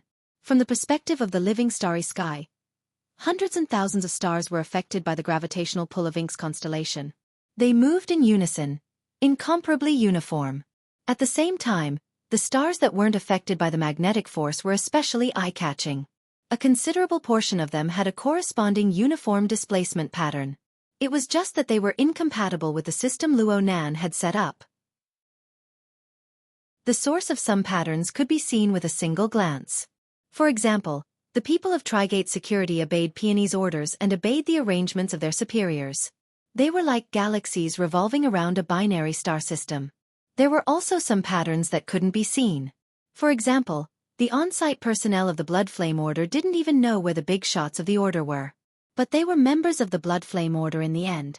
Their long years of activity in the Order cause an extremely subtle connection to exist between their energies and the blood flame will and the first oblatum. In the living starry sky with Luo Nan's self-format as the core and the clear order, these connections were like pedestrians that violated the traffic rules and randomly entered the flow of traffic. They brought about chaos of varying sizes, but they were clearly distinguishable. Even though the distance spanned by the connections exceeded the limits of Ink's perception, and exceeded the range of the living starry sky. But when all the intruders walked in the same direction, all the connections converged in a relatively fixed region. Luo Nan was naturally able to guess. There was a dark star there that was hard to see with the naked eye. It was releasing an invisible and powerful gravitational pull. Ink circled around twice before quietly expanding its flight trajectory outward. It gradually brought the possible locations of the dark star into the range of Ink's senses. A dozen or so seconds later, a dark nebula that was hard to pry into appeared within the living starry sky. Chapter 390. So mental senses could be used in this way? Luo Nan's train of thought opened up. The clairvoyance mode of the telescope was clearly a sort of systematic clairvoyance. Every believer, including Ink, was a node. They provided perceptual planes and details that could be mutually referenced and supplemented. Although the number of details might not be perfect, they reflected each other. According to the framework of formatting theory, they formed a relatively closed system that covered more and more layers. In this way, all existences that were not part of the system became especially prominent. No matter how minute the reverse arteries and veins were, they would be magnified, making his senses exceptionally sharp. There was no one else like this method in terms of early warning function. Mrs. Holder certainly saw Ink. Perhaps she knew that this crow was extraordinary, but she absolutely could not imagine that there was another person who was several dozen kilometers away, using this crow to observe her. There was another person at the scene who was very sensitive. It was Peony. She must have sensed Ink's abnormal flight trajectory. She raised her head to look. It was unknown how she judged it, but her gaze soon pointed toward the skyscraper where Mrs. Holder was, as well as the relevant floors. From Luo Nan's angle, he felt that there seemed to be a confrontation of gazes between Peony and Mrs. Holder. It was hard for Luo Nan to judge whether or not Peony saw Mrs. Holder, but Mrs. Holder's gaze was certainly locked onto Peony. Well, you're the scapegoat. Luo Nan felt the secret delight of successfully shifting the blame after getting into trouble. He also felt a corresponding sense of accomplishment. This was the first time in his entire life. He wasn't worried about Peony's safety. After all, the most powerful woman in Xia City stood behind her. Mrs. Holder's Blood Flame Order and the Castle Financial Group were admittedly powerful forces in Xia City, but they were still lacking in comparison to Her Majesty Empress Wu. Peony, the person in question, didn't seem to care too much. Or perhaps it could be said that she didn't have the corresponding sense of crisis. She received a call at this time, and the smile on her face grew even more radiant. Her curved eyes seemed to flow with colorful light. Be it the Trigate security personnel beside her or the Blood Flame Order personnel, they all couldn't help but steal glances at her. It was hard to avoid their emotions from rising and falling. The living starry sky had a reaction. Darling, have you arrived yet? How's my setup? One fatal strike. Peony completely disregarded this. Her mind had already withdrawn from the mission. She allowed her mood to melt into her smile and flow naturally. As long as you're happy, it's fine. No problem. Tonight, everyone's going to turn the heavens high and celebrate your success. He should be her boyfriend. But what's with that doting expression? After the writing class, it was time for the society's activities. Luo Nan was liberated. He was still thinking about the confrontation, entanglement, and communication at the recycling stratum of Shuanghe District. Many pieces of information would not have appeared at the time, or perhaps Luo Nan would not have been able to see them even if they had appeared. However, he was certain that both the Blood Flame Order and Trigate Security would hold a meeting to discuss the situation after he returned. It shouldn't be a problem for him to piece together a rough picture of the truth. Seiji had all the benefits, yet he remained uninvolved. It was a bit like a villain, but it did make Seiji feel great. At a time like this, it was none of his business whether others were in a good mood or not. Luo Nan waited for his car at the parking spot. His mind was pondering over the problem of system perception. It was just as he had understood before. He discovered an excellent early warning method. Though it was still lacking in many ways, It didn't seem difficult to make up for it. All he needed to do was expand the number of believers a bit and scatter them across the various city districts. They would connect seamlessly with each other, forming a closed system. Targets that were not part of the system, especially ability users who possessed self-logic, would be more or less accurate. What security and bodyguards did he need back then? Even the Skynet system that covered the entire city wouldn't be as sharp as he was. Even if the Order of Justice's First Ablatum, Deputy Secretary General Gong Qi, and other powerful people came to kill them, Luo Nan would be able to know their positions and coordinates the moment they stepped into the boundaries of Xia City. They would be hundreds of kilometers away, and Luo Nan would be able to notify President Ouyang and Her Majesty Empress Wu to take to the skies to intercept them. Just thinking about it was exciting. As for expanding the number of believers, Luo Nan scratched his head. The streetcar just so happened to arrive. He boarded the car and continued to scratch. He felt a bit subtle. Luo Nan was certain that he had never truly regarded himself as a god. He had only seen bamboo poles paper. He had borrowed the relationship between believers and gods to describe the various mysteries of formatting theory. That was all there was to it. Therefore, Luo Nan wasn't like the contemporary secret orders. He didn't deliberately ponder over the so-called doctrines and rituals. Then, he used all sorts of methods to actively expand the scale of his believers. So far, he had accepted believers like Ink and the Wraith sign. He didn't care about Rue Wen, who was a special example that appeared and disappeared from time to time. His true human believers numbered no more than 3 people. Bays, Xie Junping, and Cat Eyes. Black Tiger Bays was someone who relied on force to survive. His personality and conduct had been polished by the Order of Justice for a long time. He could be said to be plugged in and out. There was no adjustment period. Xie Junping wasn't a person of the same circle. He was muddle-headed and completely unaware. Luo Nan deliberately played down this relationship and forgot about it. He just left it there and let Xie Junping do what he wanted. As for Cat Eyes, she was probably the only example of a believer that possessed self-awareness and self-awareness. And the entire process couldn't be said to be smooth. Cat Eyes certainly had to bear the responsibility for this matter. But even if she had courted death herself, the series of developments that followed, especially the mental and willpower torment, made Luo Nan, the beneficiary, feel quite upset in his heart. This was especially true after the format pyramid transformed into a star atlas. The materialized chains disappeared, and a more essential connection became prominent. Luo Nan inspected his believers one by one and discovered that Cat Eyes was acting extremely dispirited. Her mental state was worrying. This was absolutely not a situation Luo Nan wished to see. Luo Nan sat in the last row of the trolley, his fingers rubbing against his hair. As he pondered, his thoughts unconsciously shifted through the living starry sky. He saw Cat Eyes once more. It was the middle of the afternoon. Normal people worked and studied. Ability users cultivated and completed missions. But what about Cat Eyes? She was sitting cross-legged on the floor of the room. Her hair was messy, and she wore a sleeveless top and briefs. Large swaths of healthy, smooth, light brown skin were exposed. She looked like she had just woken up from a hangover.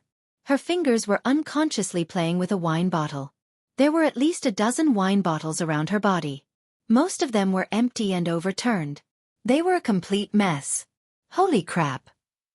If this continued, she would really be crippled. Luo Nan felt that this was no good. He was impulsive for a moment, so he simply said, "How about we have a chat?" Cat Eyes' figure froze the moment the thought came out. Her boring and monotonous actions came to an end. The wine bottle beside her feet rolled far away. Luo Nan only remembered when he saw the statue-like figure. He had not used the Hexaear's channel at all. Instead, he had used his thoughts to directly enter. It was needless to say that this sort of method was one of the greatest taboos between ability users, especially mental ability users. From Cat Eyes' perspective, this was undoubtedly another stab in her bloody wound. Luo Nan was embarrassed. He didn't even think about whether or not he should apologize. But then he saw Cat Eyes reveal a strange smile for some reason. She supported her forehead with her hand, pressing against her hairline.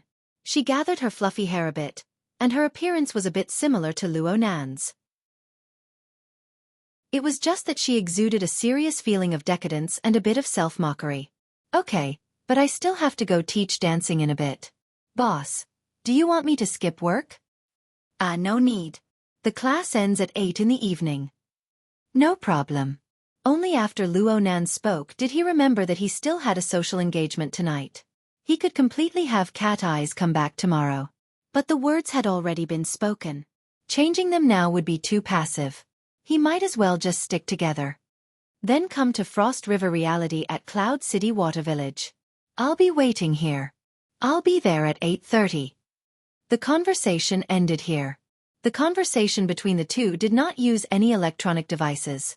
It was purely a telepathic exchange. It was smooth and natural, as if they had done this countless times. Cat Eyes looked as if she had just finished a routine phone call. Her face was apathetic. She picked up a full wine bottle beside her and skillfully opened the cap with her fingers. She blew too hard and the yellowish liquid of the wine overflowed from the corner of her lips. It flowed along her chin, neck, collarbone, all the way to her bulging chest. It seeped into a deep cleavage that could make any man stare blankly. Her camisole was drenched. The contours of her body and the corresponding details were all revealed down to the finest hair. That scene. Luo Nan's face turned red. He hurriedly cut off his telepathic thoughts. He unconsciously increased the strength of his fingers that brushed past his hair, scratching his scalp until it hurt. Only now did he truly come back to his senses. He really called that sister over. What was he going to talk about? Was he going to talk about taking her in as a believer? I'm very sorry, but I haven't figured out the unfollow function yet. Why don't you wait a bit? Or should I say, girl, since you're already like this, you should obediently listen to me in the future. Warm my bed, make my quilts, dance for my amusement, and serve me well. I'll guarantee you glory, splendor, wealth, and endless benefits in the future. Damn, he was too impulsive. Luo Nan held his head, dispelling these senseless and foolish thoughts. He faced the roof of the trolley and silently grinned.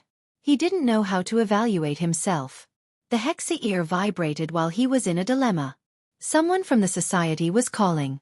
Could it be that Cat Eyes wanted to go back on her word and not come tonight? Luo Nan, this coward, was already looking forward to it. However, the caller was not Cat Eyes. It was Papercut. Nanster, I'm here. You're ringing and banging here. You haven't finished fiddling with it yet? Ha! Brother Papercut, where are you? Ah, I'll be right there. Only now did Luo Nan remember that he had already made an appointment yesterday. What was it? Luo Nan only remembered that it was a combat machine used by the control class. It was because he had asked Papercut for his so-called big move. He had been misunderstood as needing defensive measures, and Papercut had taken the initiative to deliver it to him. Frankly speaking, Luo Nan wasn't too interested in combat machines in the past. Now that he had the dripping sword, there was no need to even mention it. However, Papercut had come over. Luo Nan took the opportunity to express his gratitude and exchange their experiences with the dripping sword and the activation class. Luo Nan and Papercut chatted for a bit before another call came in. This time it was Shuelei. Nanster, you're done with class. I'll be at gear soon. I'm going to stretch my muscles a bit first. Oh my, thank you brother Papercut. Luo Nan heard that Shuelei wanted to rely on Sanzhou training, so he secretly cried out for Papercut's blessing. He hurriedly cut off Shuelei's words. Brother Papercut just arrived. He brought a combat machine. I heard it's quite interesting. Let's go take a look together and test out its power. Shuelei was a bit stunned by Luo Nan's words. Brother Papercut is teaching you a new lesson? He had taken Luo Nan's words seriously. Luo Nan gave a chuckle and vaguely brushed it off. To put it bluntly, he was really not interested in close combat.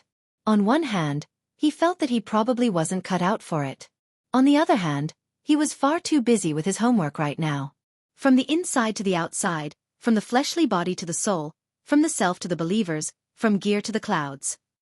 He wished he could split a minute in half.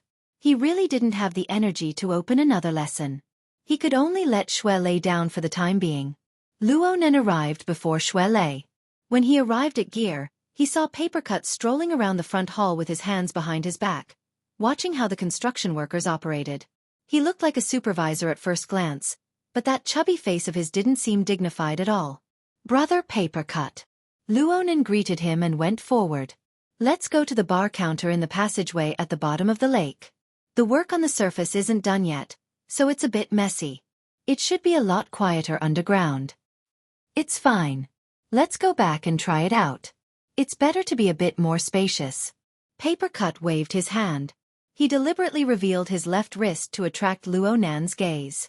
Luo Nan saw a black wrist guard wrapped around Papercut's white and plump wrist. It was quite eye-catching. Papercut even intentionally stretched it a few times. It seemed that the material was more flexible and tough, but Luo Nan couldn't see anything else. This is? The flywheel arm. Oh, this is. Luo Nan finally remembered. The combat machine that Papercut said he was going to bring yesterday was called this.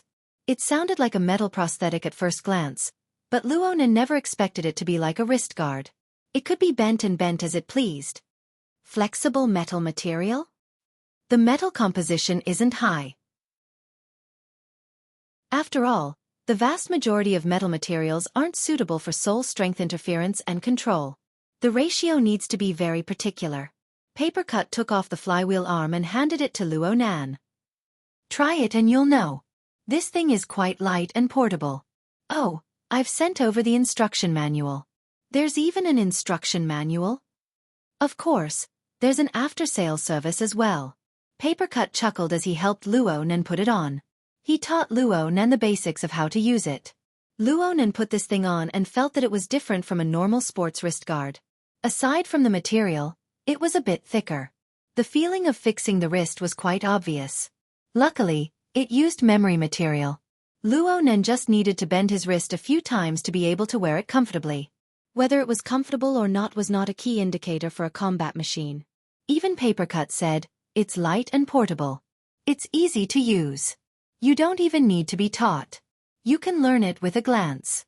As for speed, lethality, and so on, they're all average. It's quite interesting to treat it as a toy. I just want you to experience the technique of the control class and see if you're interested in delving deeper into it. Do you understand the instruction manual? Luo Nan didn't say anything. He turned his wrist and looked at the structure of the flywheel arm when it was bent. He combined it with the instruction manual and observed it carefully. Only then did he discover that when this thing was woven, it was divided into several layers. Each layer was independent, like a deformed fish scale armor. The layers were stacked on top of each other, but they weren't fragmented. There were only a dozen or so pieces. Chapter 391. Luo Nan nodded after looking inside and outside. He followed the instruction manual and pointed toward the jungle in front of Gear. Papercut hurried to stop him, indicating to Luo Nan to pay attention to the construction workers inside and outside Gear. Let's keep a low profile.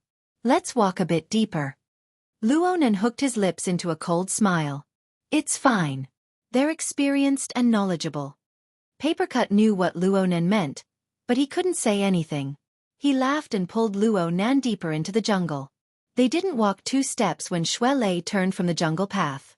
He saw the two pulling each other and was a bit stupefied. Where are you guys going? Yo Leister, you're here. Papercut was quite familiar with Xue Lei. He chuckled and greeted him. Brother Papercut, Xue Lei responded. He finally found a reason. You guys came to class. Luo Nan sweated a bit when he heard this. Luckily, Papercut's answer was very vague. We came to inspect the goods. We can go take a look together. What goods? Xue Lei wasn't completely connected. Luo Nan's eyes were sharp. He could tell with a glance that this fellow had yet to give up his evil intentions.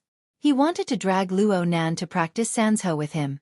Luo Nan even brought a set of Taoist clothes. How could he let Xue Lei have his way? He immediately made up his mind. He would rely on Brother Papercut's protection today. He would cling tightly to this thick thigh and make Xue Lei embarrassed to force him. His thoughts spun, and he used the reason of trying out the control class to drag Xue Lei into the jungle. He turned his head and said, Brother Papercut, everyone's here today. Let's go get together tonight if we have nothing to do. Papercut went, huh? He was a bit surprised. He knew Luo Nan's temperament. Luo Nan could be considered pure and kind, but how could he understand the ways of the world?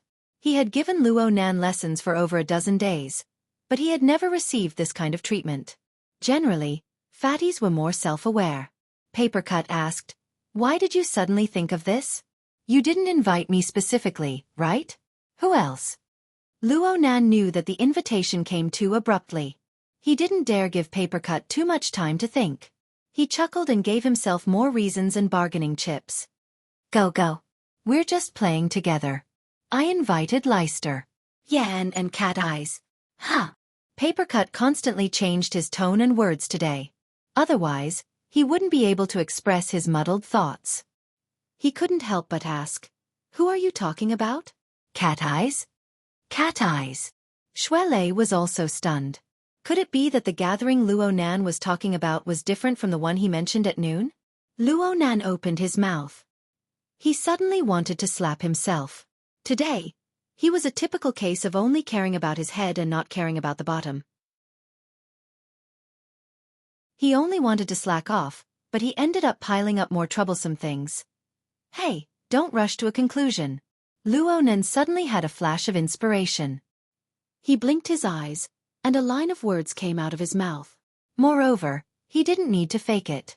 He hemmed and hawed as he said, "Didn't you say that she changed professions?" Papercut thought that he understood when he saw Luo Nan's slightly embarrassed expression. He nodded at Luo Nan and laughed involuntarily.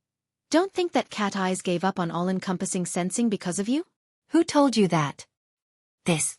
Luo Nan averted his gaze. "It's me." Xuelei raised half of his arm and obediently admitted it. The source of his information was the gossip circulating on the psychic wave network. It had a deductive nature to it, so it was hard not to feel a bit awkward right now. Papercut looked at these two 16 or 17-year-old kids. He felt that the matter of education was a long way off. He felt a great sense of responsibility for a moment, and he earnestly and patiently explained, "It's not called changing professions. It's just focusing on choosing a more suitable path of development. In the past, people looked forward to Cat Eyes long-range sensing the most, okay?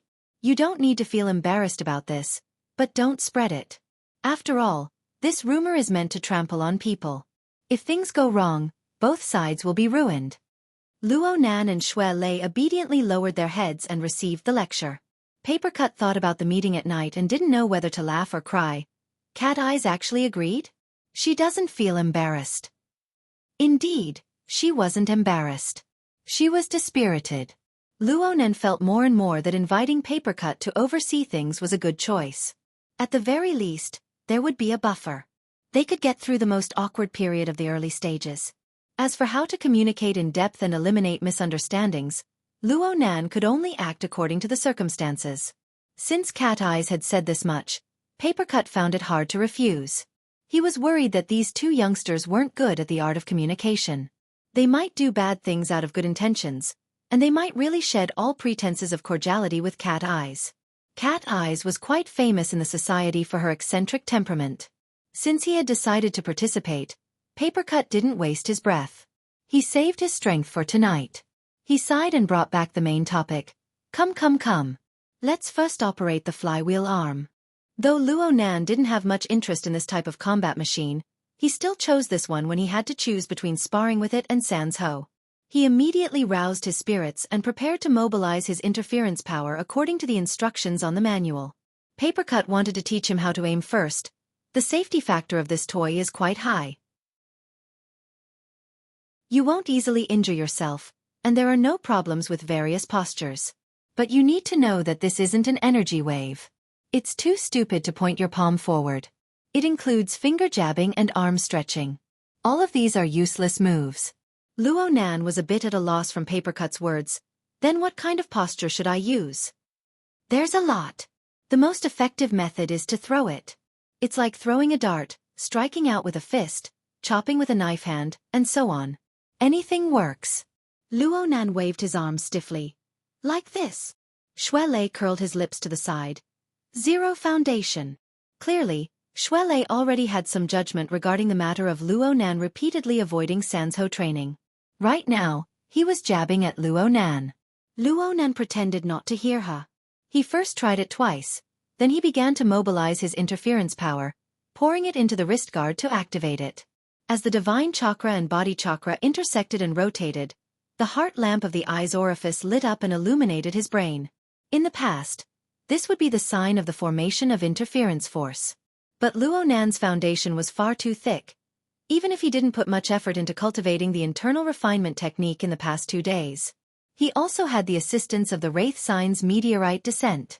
Under the urging of many factors, not only was the eye's orifice a small success, but the orifice of the mouth and tongue had also taken shape. It transformed into a spiritual pool of liquid jade, resonating with the heart lantern of the eye's orifice from a distance. In terms of internal training, the mind lamp spirit pool was like the spring sun melting into snow, the cold and warmth stimulating each other. And in terms of the interference of the mental and material planes, after the mind lamp was lit, the spirit pool filled with jade liquid would turn into the highest quality lamp oil, connecting with the mind lamp and helping it burn layer by layer. In this way, it was equivalent to combining 3 apertures into one. The strength of his interference power had increased by more than 3 times. Luo Nan originally wanted to follow the instructions in the manual and increase the control, but now he directly raised it to the max. His arm trembled slightly, and then a long hissing sound rang out. A circular sheet ejected from the middle of the wrist guard. It first spun in midair before suddenly accelerating. It advanced in a straight line through the air with a thud, cutting into the trunk of the large tree in front of him. The entire sheet sank in. Luo Nan noticed that the entire process didn't seem like he was shooting a dart.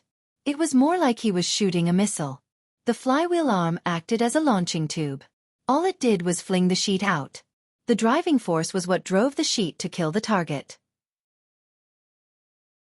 Otherwise, with the sharpness, speed, and trajectory of the sheet, Luo Nan's palm would have been the first to be pierced.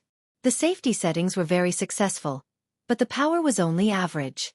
At the very least, it was a level lower than normal firearms. Of course, it was fatal to normal people, but Luo Nan needed to consider it carefully against ability users. As Luo Nan was thinking, Papercut laughed from the side. This is an emergency shrapnel. It's used to scare people when you meet the enemy in a hurry. You used up all your strength just now, right? Luo Nan still needed to adapt to the changes in interference power after combining 3 orifices into one. He just laughed and tacitly agreed. Papercut continued to teach Luo Nan the trick. Did you notice that the emergency shrapnel just now was shot from the middle layer of many layers of armor? Every single one of them is like this. There is no way that the upper layer will be the first to fire. This is all for the sake of drawing support from the reaction force between them. The friction is sufficient to ignite fire. Feel it. Don't you think this makes sense?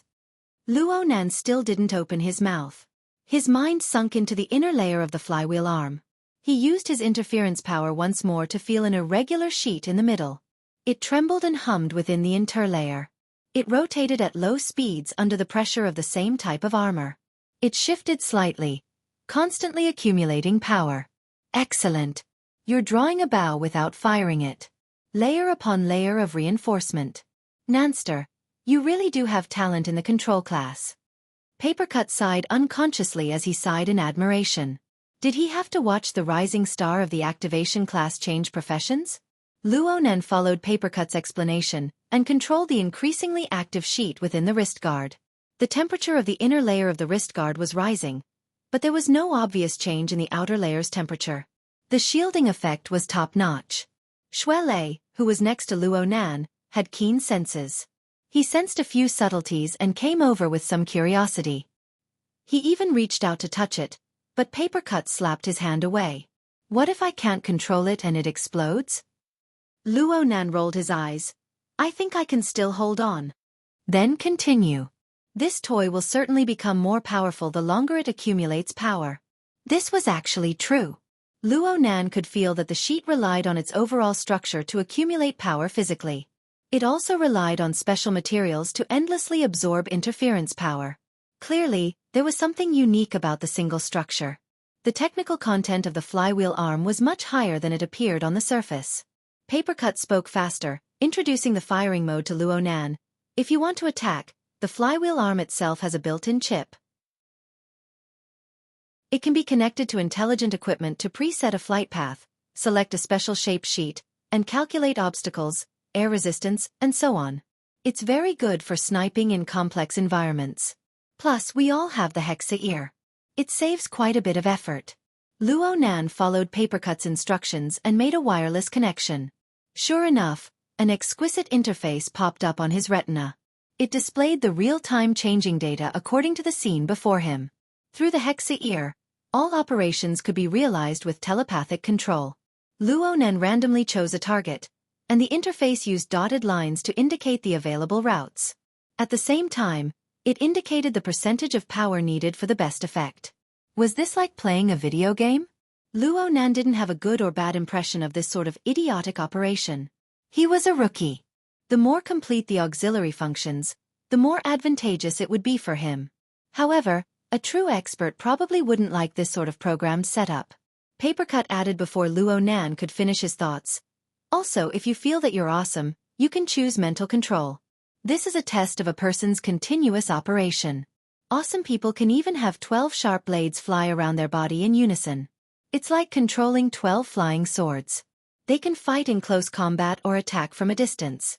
They can scare people to death even if they can't kill them. This is the proper way to use it.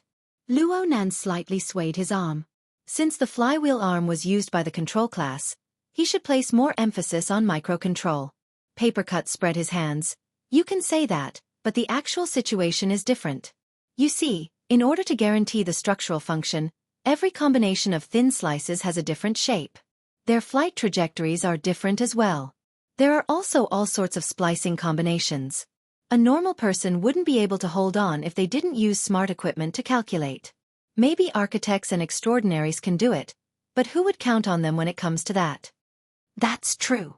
Luo Nan raised his hand and fired according to smart mode. The irregular slices were dim but sharp. They instantly broke through the forest barrier of foliage, slicing off the thick branches that served as targets. They charged into the air before turning back. They buzzed as they spun in the air like a miniature chainsaw. Branches and leaves were shattered everywhere they went. The momentum was quite astonishing. Luo Nan fired a boomerang. The irregular slices circled back, their speed decreasing layer by layer. They fell to Luo Nan's wrist like a tired bird returning to its nest. Luo Nan continued to pour in his interference power, and the slices pieced back together.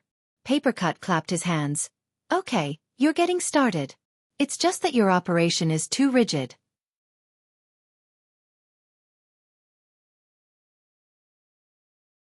Chapter 392. You're inviting a lot of people. You have to go in and out together. Of course, you need a room. And if you feel that the two circles aren't suited to be together, you can book 2 rooms. You just need to run around in the middle. Papercut taught Luo Nan step by step. Before he became the elementary instructor, he never thought that he would be responsible for imparting such basic social knowledge. Luo Nan could not help but feel embarrassed. Speaking of which, he really did not care too much about tonight's trip to Frost River Reality. He just thought that he would go to the game hall and bring people in. How could he have known that there would be such details when it came to entertaining people? It made sense when he thought about it. Last time Mo Chio and Tian Si had a get-together, they had booked a private room. I'll book one right away. Luo Nan was flustered for a moment. He hastily contacted Frost River Reality. He was lucky. Originally, he would not have had the slightest chance with the explosive business there. However, someone just happened to cancel their subscription. He was also a person who had personally experienced the events of Frost River Reality. He actually had a bit of compensatory privileges, allowing him to snatch a medium-sized room. However, it was impossible to realize his idea of booking 2 rooms. So be it. Fat people don't look old. With my looks, it should be enough for me to pretend to be young. Papercut consoled himself with a few words before sighing. Let's go. We're going to wait now. I'll teach you another trick. Since you're the one treating, arriving earlier than the guests is the most basic courtesy. The brand new flagship store of Frost River Reality maintained its high-end image. The venue was set up in Aurora Cloud City. This was the 6th stage of the 6 circular staircase buildings of Cloud City Water Village. It was also the tallest building aside from the main building. Monday was not the busiest time of the day. Luo Nan and his group did not arrive too late. At the very least, they arrived before the evening rush hour created by the office workers. However, Frost River Reality, which had just opened for business, still attracted a large number of players. The tide of students from the surrounding large living areas became the main consumers of this time. The theme of this week's event at Frost River Reality's flagship store was the wasteland.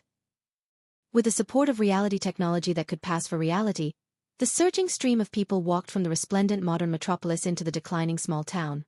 Unexpectedly, there was no sense of incongruity.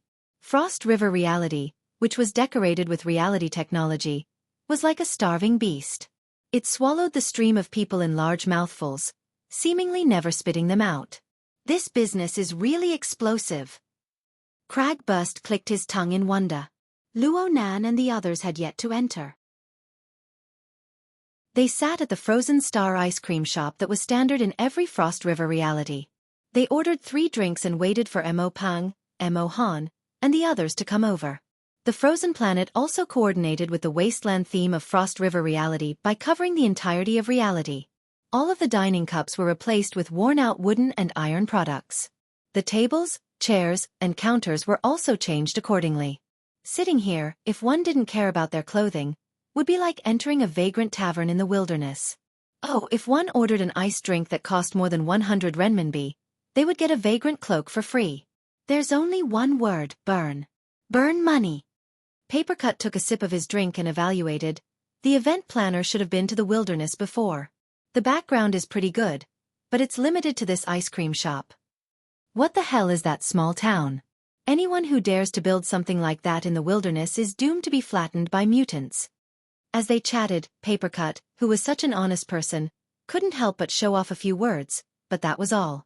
They soon gathered together and chatted enthusiastically about the flywheel arm. Papercut was still teaching Luon and a few things to take note of. This toy's components are exquisite and complex. It's definitely not the durable type. Think about that emergency shrapnel. It must have taken quite a bit of effort to dig it out from the tree trunk, right? After a mid to high intensity battle, the recovery ratio of components isn't high. As a conventional weapon, the logistical pressure isn't small. Luo Nan wasn't prepared to use the flywheel arm as a conventional weapon. He just wanted to use it to practice his control of interference power after combining 3 orifices into one. It was quite suitable to add a way to adapt. But even so, logistics was a more realistic problem. Right, Luo Nan vaguely remembered Papercut saying that there was an after-sales service. Papercut laughed heartily when Luo Nan asked about this. I was waiting for you to ask this question. Of course there's an after-sales service. You know him, old Zhai. Luo Nan was shocked. This is worker Zhai's work? Papercut shook his head. He's not the main creator, but he's one of the auxiliary designers. In the beginning, he was also responsible for the OEM manufacturing of some of the components. He looked all around and lowered his voice. Actually, the flywheel arm was a cooperative project between the society and the government. Its main purpose was to research the ratio and structural design of easily interfering substances. Unfortunately, it was abandoned halfway. Most of the research was lost. The flywheel arm was the only concrete result, but it was lacking in stamina. It was impossible to conduct follow-up research. You guys know that old Zhai has always been very passionate about these things. If he had talent, he would have followed his grandfather's theory. He would have used medicine to pile up and mold it step by step. Papercut could guess what the 2 youths were thinking, but he didn't care. Of the 600,000 ability users in the world, almost 90% lacked the corresponding aptitude and could not be truly awakened. They could only waste their time in a state that was neither good nor bad. It was one of the most painful experiences in the world to give light, but to wipe out hope. Without long-term extensive contact, the 2 little ones would not be able to truly understand that group. All of this required experience. When their eyes met, the enthusiastic young man and the passive uncle understood each other tacitly. Their magnetic field sizzled. Now that they had the time to chat, Xuelei couldn't help but ask, how is it possible that there are no ways to train and gain strength? The dojo master had once said that the 3 treasures of essence, breath, and spirit were shared by everyone. When your spirit is full, your chi will be full, and when your chi is full, your spirit will be full. This is a chain that runs through everything. If you don't have enough soul strength, strengthening your body is also a way. Papercut laughed. How is a fleshly body enhancement different from a mental enhancement? The former had a foothold in the material world. As long as one cultivated it properly, They could build up layer by layer and temper themselves inside and out. Even a shabby brothel could one day transform into a royal palace. But the mental plane is illusory, and the activation of abilities usually comes out of nowhere. It doesn't have muscles, and it can't be increased with large amounts of exercise. The main reason lies in the fact that its nature is far too different from the material world. It's impossible to find a point of connection. Even if you find it, there will be a difference between reality and illusion. It's like a chicken talking to a duck. Luo Nan had a pensive look on his face.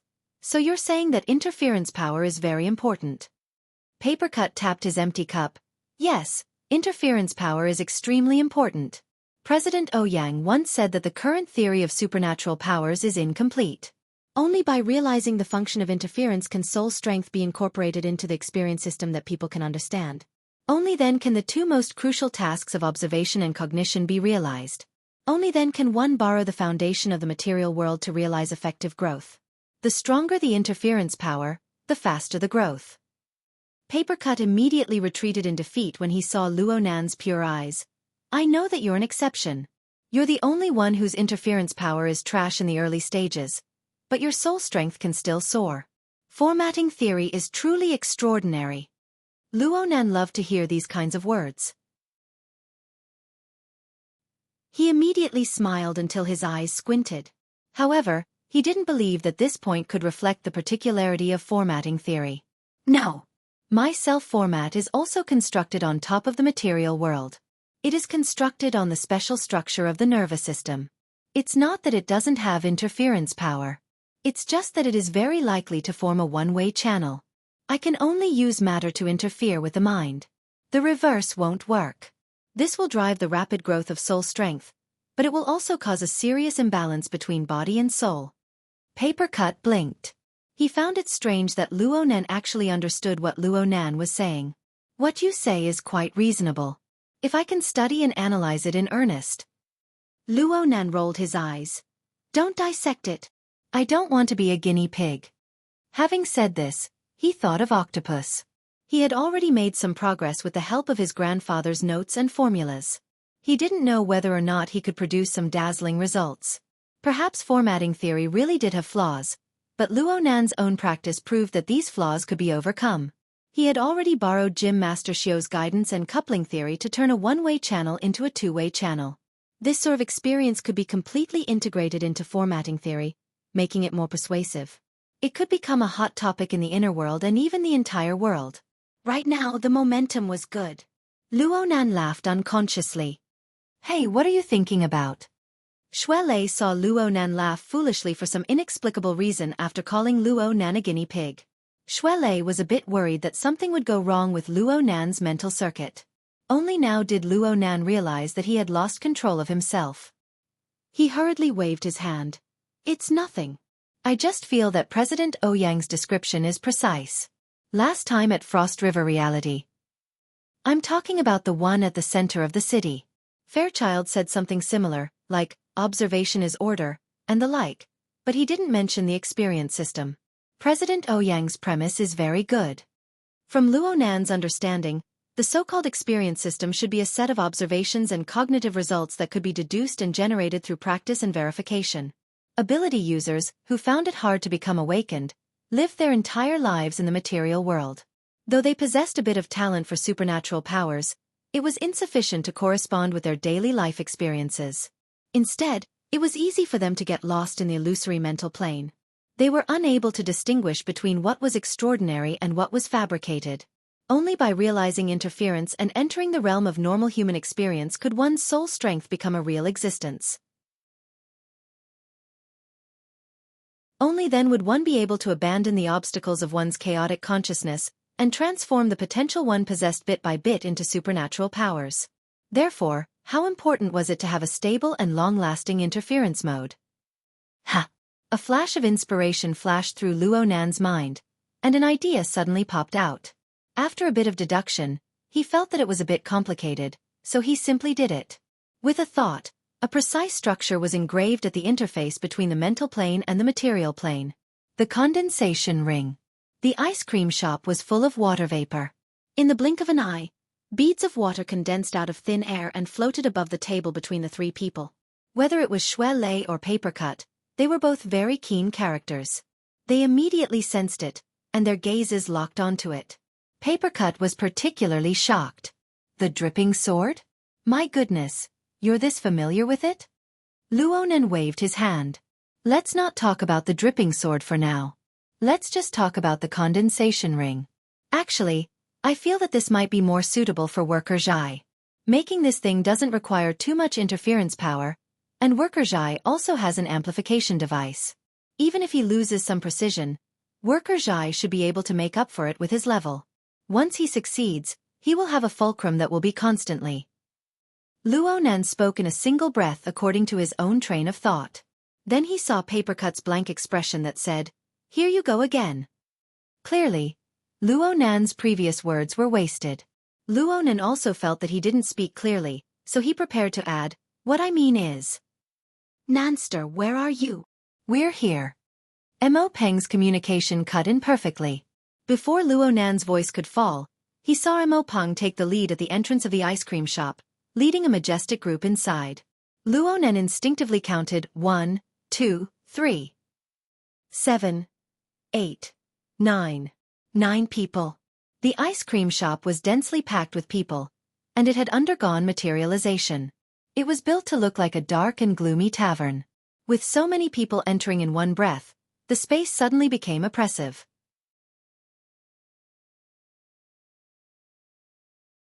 Chapter 393. Let alone Luonan, even Papercut, who considered himself an etiquette teacher and a rescue expert, felt a bit dizzy when he saw the group of kids charge in. Why are there so many people? He began to consider whether or not he should flee at the last minute. However, his feet had just moved when Shui Lei grabbed him. "Brother Papercut, you must go." Look at Nanster's face. That was why Mr. Macho hated muscular dogs the most.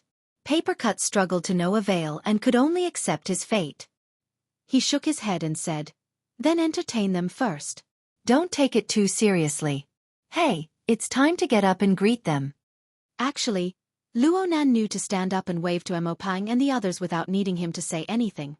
A group of people moved over noisily. The leader, Mo Peng, was bewildered with excitement. "Don't delay any longer. Let's set off immediately. Let's go to Frost River Reality. Wasteland Winter." Luonan was still mulling over how to greet people, so he shut his mouth. However, Mo Peng wouldn't let him off that easily. He draped an arm over Luonan's shoulder. Those who haven't seen him before should recognize him. "This is my little brother, Luonan." He was a traitor of 6 high school who had abandoned the light for the dark side and ran towards Acumen College. Today is his journey to atone for his sins. He will bear all the expenses. This saved him the trouble of introducing himself. Luonan took a deep breath. He was faced with nearly 10 pairs of eyes staring at him. He wasn't nervous at all, but he really didn't know how to take care of everything. He hadn't been able to clearly see everyone's faces up until now. He only saw Mo Han behind Mo Peng, and then, his train of thought went astray. Above the table, the condensation ring was still in effect. No one noticed the floating water droplets, but it wasn't good to leave them there for too long. Luonan was worried that he would give himself away, so he used his interference power to shatter the water bead and the condensation ring. However, the inspiration that had just emerged faded away. Seeing that Luonan's reaction was half a beat too slow, Mo Han gave Mo Peng a sneak peek. She blamed Mo Peng for being too unreliable with his words. Papercut was unwilling to pass on this responsibility. He came out to assist. "We have a lot of people. Let's not block the road here. Let's go inside first, and then we can slowly talk." Luonan finally revealed a smile. "Right. Let's go to the room." The more people there were, the livelier it was. There were many details, and no one cared about a few flaws. The group of pawns moved on to Frost River Reality. The AR guide who welcomed them was a boorish uncle in a tavern. "Come on, explorers. Change your equipment before the adventure. Do you have a fixed equipment room?" Luonan called out to his good luck. He was also grateful for Papercut's reminder. He turned his gaze and locked gazes with Papercut. Then he said, "Number 156. "Yes, Mr. Luo." I wish you and your companions a good harvest. There were 9 people on Mo Peng's side and 3 on Luo Nan's side. A total of 12 people followed the guided tunnel and entered the room. Everyone was a frequent customer. After entering the private room, they stood in the scanning area to measure and synchronize the data. As a girl, Mo Han was meticulous in the end. She seized the opportunity to pull Luo Nan over and said with a smile, "Let's take this opportunity to introduce each other." Coincidentally, a young man and woman of short stature walked up to the scanning area side by side. She pointed at a rather cute round-faced girl. My best friend, Ruan Zihui, and her partner, Tong Hui. Together, they formed the Gray group. Smelly pomegranate, you're finished. The round-faced girl, Ruan Zihui, made a gun gesture with her finger and shot Mo Han through the air. Her boyfriend, Tong Hui, was a lively person. He immediately leaned to the side and pressed his back against Ruan Zihui. His fingers formed a gun and he struck a pose under the glow of the scanning area. At least half of the people in the room hissed at him. His girlfriend elbowed him back. The two laughed and laughed as they walked out. The atmosphere in the private room became more and more relaxed. Luo Nan relaxed a bit in his mind. If the people who came were all likable, then things would be much easier. A thought flashed through his mind, and he saw a tall girl walk into the scanning area. She wore a black and white cashmere sweater and a pair of skinny jeans. Her figure was very good, especially the lines of her legs, which were especially straight. The visual effect was top-notch. She had a pretty face and a faint smile. She was a bit reserved. Luo Nan gave her a couple of glances and Mo Han reminded him in a low voice, "Don't get any bad ideas. She already has a master." "I know." Luo Nan felt wronged. He wasn't blind. Before the girl entered the scanning area, she had handed the jacket on her arm to the beautiful blonde man next to her. The Western bloodline was very clear. It was obvious that the two were not related by blood. They could only be boyfriend and girlfriend. Mo Han raised her voice and giggled, "Yu Qin, our beauty queen. She has already accepted Mr. Turner's pursuit. They are currently in the stage of getting familiar with each other. Hurry up if you want to poach her." Someone screeched. Yu Qin pretended not to hear and walked straight out of the scanning area. As for the gentlemanly Turner, he smiled and waved his fist at the person who had just shouted after returning Yu Qin's jacket. "Hey, Luo Biao?" Only now did Luo Nan see the person who had just shouted. Unexpectedly, there was a familiar face. The short but well-proportioned and agile Luo Biao was a quirky brown-haired youth. He was one of the few classmates Luo Nan had some friendship with at 6th High. He was also Mo Peng's best friend. Aside from him, everyone else seemed to be in Mo Han's circle. Luo Nan felt that this was quite interesting. This gathering was proposed by Mo Peng. What was going on with this scene? He turned his head and asked, "Were you suppressed today? There's no one here for you. We agreed on a get-together. How can you share your resources with others?" Mo Peng boasted to the skies, but his face fell in the blink of an eye. "Fine. Little Pomegranate's mouth is too fast. I'm afraid that I'll go crazy and the entire Mo family will know by the next day. But I never imagined that you would actually dare to bring out the tall and fat combo to deal with me."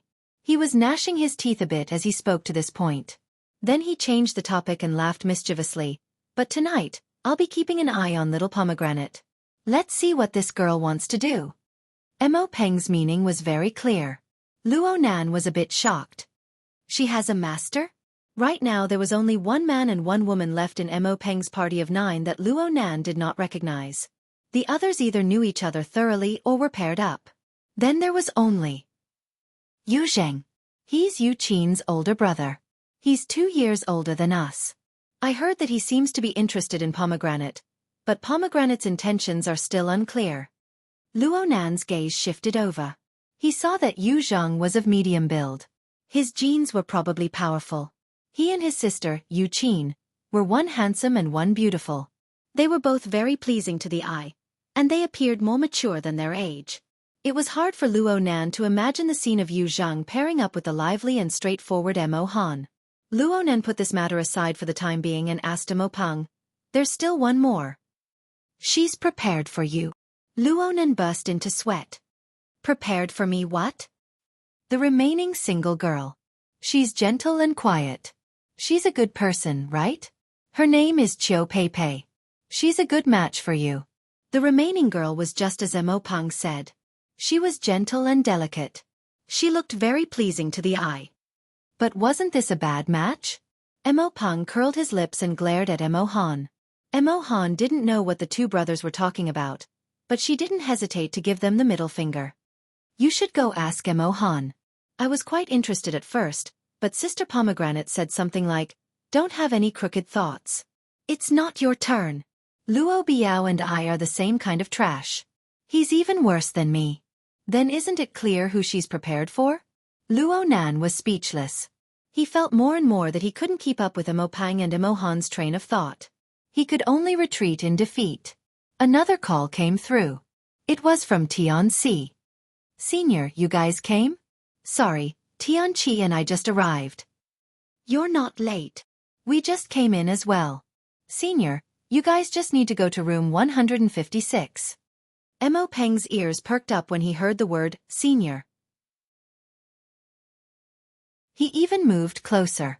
Luonan pushed his head away, but Mo Peng had a face full of saliva. He stuck close to Luonan. Senior? Nanster, I knew you wouldn't be so extreme. How could you just use the tall and fat combination to fool me?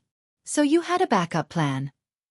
Then do you know that the tall and fat combination has the most sensitive ears in the entire room? Luonan shot a glance in the direction of Shui Lei and Papercut. Papercut pinched his rather large stomach. He had a conflicted expression. Feng Sure smiled, but Luonan inexplicably felt that something was wrong.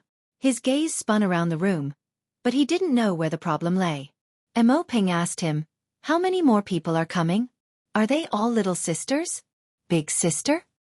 You too. Oh no. Luonan finally knew where the problem lay. The medium-sized rooms of Frost River Reality were actually the standard of changing rooms. Every person was allocated a suitcase that was arranged in a ring. Aside from storing clothes, the most important thing was to use the system to switch to the most suitable equipment for Frost River Reality based on each person's scan. Everyone matched up with each other. However, the medium-sized rooms were made for 12 people. It just so happened that Tian Si and Luonan didn't have a corresponding suitcase when they arrived. This was Luonan's mistake. He didn't pay attention to the configuration of the medium-sized room at all. There was a knock on the door just as he was thinking about how to remedy the situation. Someone in the room thought that it was a waiter and called out, "Come in." The door opened, and the room went silent for a moment. Tian Si smiled as she walked into the room. She was a bit shocked to see so many people in the room, but there were even more people who were rendered speechless by her arrival. Tian Si was dressed very simply today. She took off her coarse coat and hung it in the crook of her arm. She wore a loose white turtleneck sweater paired with black trousers. She also wore heels of the same color. Her hair was tied into a fluffy ponytail, and a lock of hair slanted across her forehead. She wore light makeup, a classic combination of black and white. She had a bit of experience, but she wasn't deeply immersed in the secular world. Tian Si gave the little sisters in the room an excellent early demonstration of what a beautiful woman should look like in the prime of her youth. Tian Si accurately found Luonan's position among the group of people. She sent him a gentle smile, and then she spoke in a perfectly surprised tone. I didn't expect there to be so many people. I'm late. Everyone, please don't take offense. She lowered her posture, and her smile was the most amiable. Even though she spoke empty polite words, it gave people a great impression of her. Luonan, Shui Lei, and Papercut could be considered acquaintances, but the eyes of the other men in the room lit up. They completely ignored Tian Chi, who followed behind them. Mo Peng exclaimed in surprise the moment Tian Si entered the room. Wow, Nanster, you really put in the capital. But why do I feel that she looks familiar? Oh, that Tian. Senior sister Tian Si. Last time we were at Frost River Reality. Mo Peng was too embarrassed to finish speaking, but Luonan had already nodded lightly.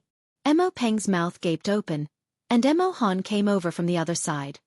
Nanster, you invited her? I don't think she and brother Chio-san got together. How are you going to greet her later? There were too many whispers.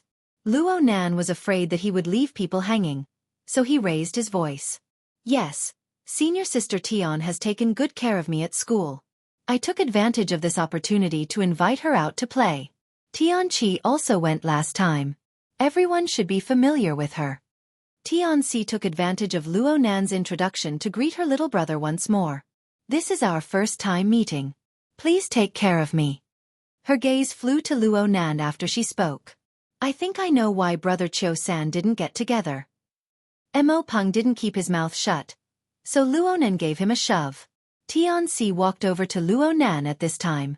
Tianqi followed behind her with a strange expression on his face. The atmosphere in the room could not be hidden from others. At this moment, the gap between them could be seen. Tianqi's thoughts were all on his face, like a bulldog's.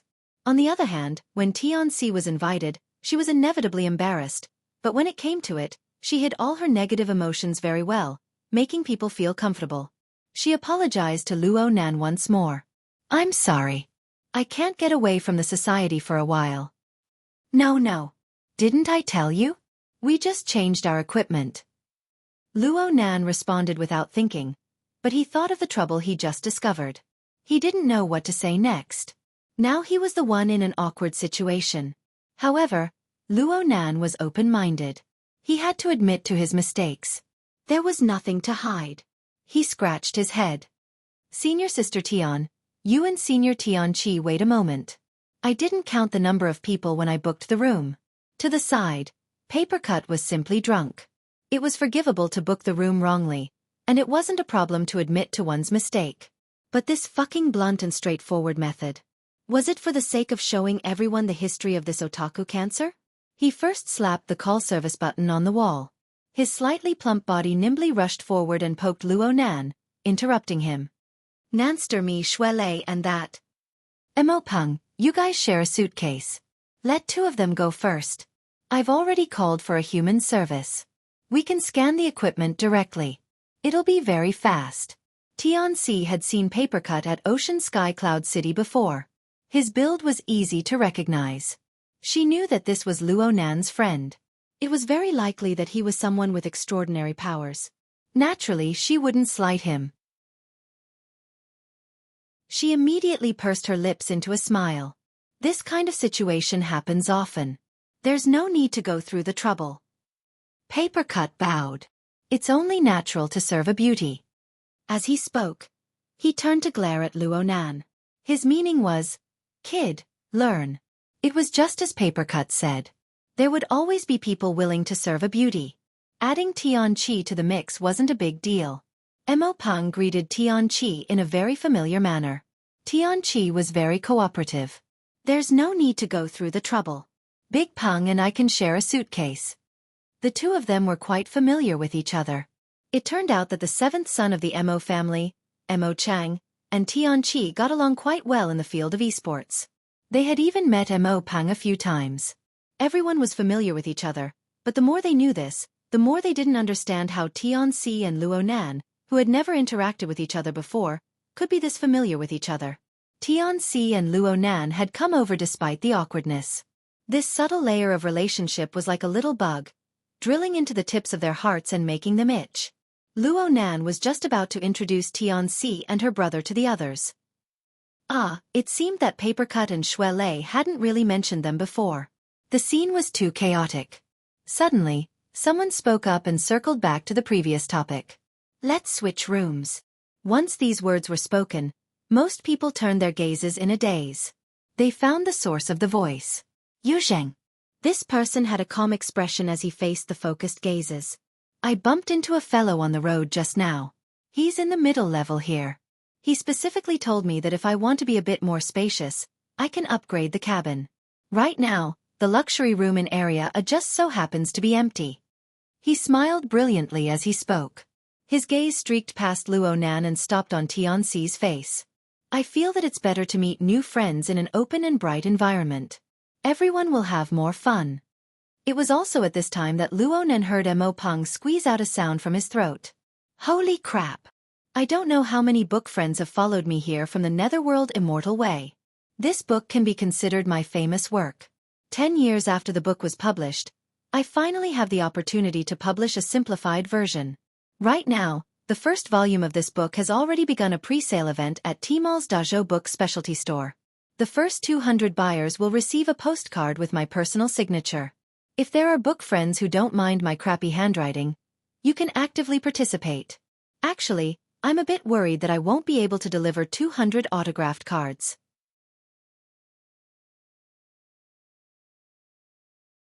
Chapter 394.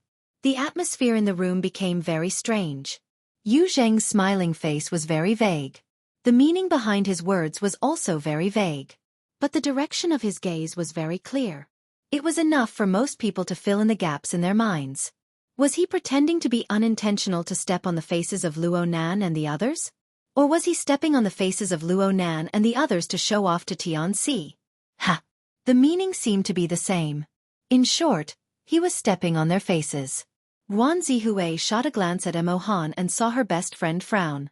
She giggled and said, "What's the point of changing? We're going to area A, B, and C. The size of the room is of no use." "Wow, you're using profanity." Tong Hui made a fuss over nothing. "You've already dirted me." Guan Zihui's sudden outburst shocked everyone present. Unfortunately, she wasn't a veteran. She couldn't help but laugh as soon as she finished speaking. She covered her face and squatted down. But in this way it would prove her words true. Even Tong Hui was dumbfounded. The focus of the entire room had been led astray by her. Emo Han looked at her in shock. It was just a standpoint. Was there a need to go all out? In any case, Guan Zihui had used Grey's sacrifice to reverse the atmosphere here. Though she wasn't openly teasing or making fun of them, the men and women were stifling their laughter. They threw the matter of upgrading to the back of their minds. Yu Zheng gaped, but he was unable to say the words he wanted to say. He knew very well that forcefully reversing the atmosphere was too difficult. If he didn't do it right, it would be very hurtful. In the end, he wanted to make a good impression. He didn't want to run into a wall. That's right.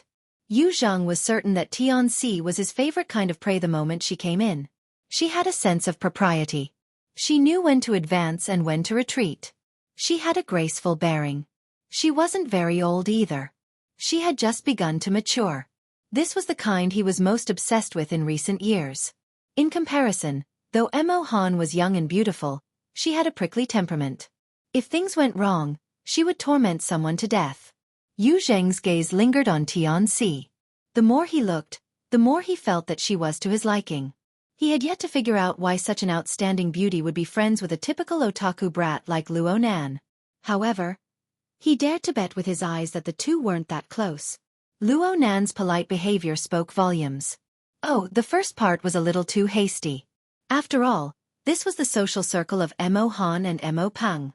If he was too forceful, it might produce the opposite of the desired result. However, once they entered the amusement park, that might not be the case. A smile reappeared on Yu Zheng's face. He shrugged and acted as if nothing had happened. He no longer mentioned the matter of upgrading the cabin. He slowly took off his jacket and prepared to change his equipment. Just then, colorful lights flashed in the private room, followed by impassioned music and a voice in the background. "Explorers, I admire your courage. Now, let's move on to more dangerous areas." What happened? The equipment is locked. This is an upgrade. Yu Zheng, what the hell are you doing? Guan Zihui shouted again. Everyone's gazes turned towards Yu Zheng. Most of their gazes were filled with rebuke. No matter what you want to do, this attitude of acting first and reporting later is too unsightly. However, Yu Zheng also displayed an innocent appearance. Half of his jacket had been taken off, and there was still a sleeve hanging on his upper arm. He froze just like that, facing over a dozen gazes with a blank expression. A knock came from the door during this awkward and tense moment. Then the outer door was pushed open, and a young man wearing a perfectly straight suit walked in with a smile. "Zengster, it's just an upgrade. What are you hesitating for? At most, it'll be on my tab.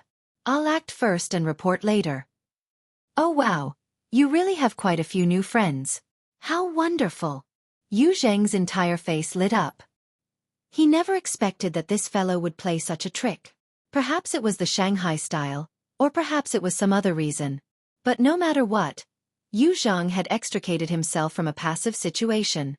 This was truly a battle where he could raise his eyebrows in elation and turn things around. He tore off the jacket hanging on his arm and took a deep breath.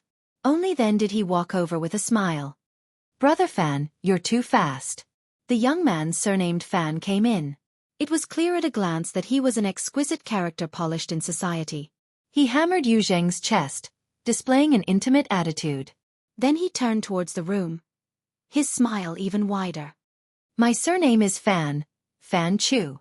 I'm in charge of this branch, so I might be 2 years older.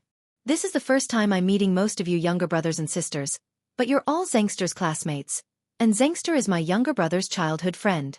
We're all just strangers." Fan Chu spoke quickly, but each word was clear. "There are many guests today. If there's any place I've neglected, please don't take offense. I've added a few fruit plates and refreshments to the luxurious compartment as an apology to my younger brothers and sisters. In the future, when you come here, you can look for me directly for matters like reserving a private room.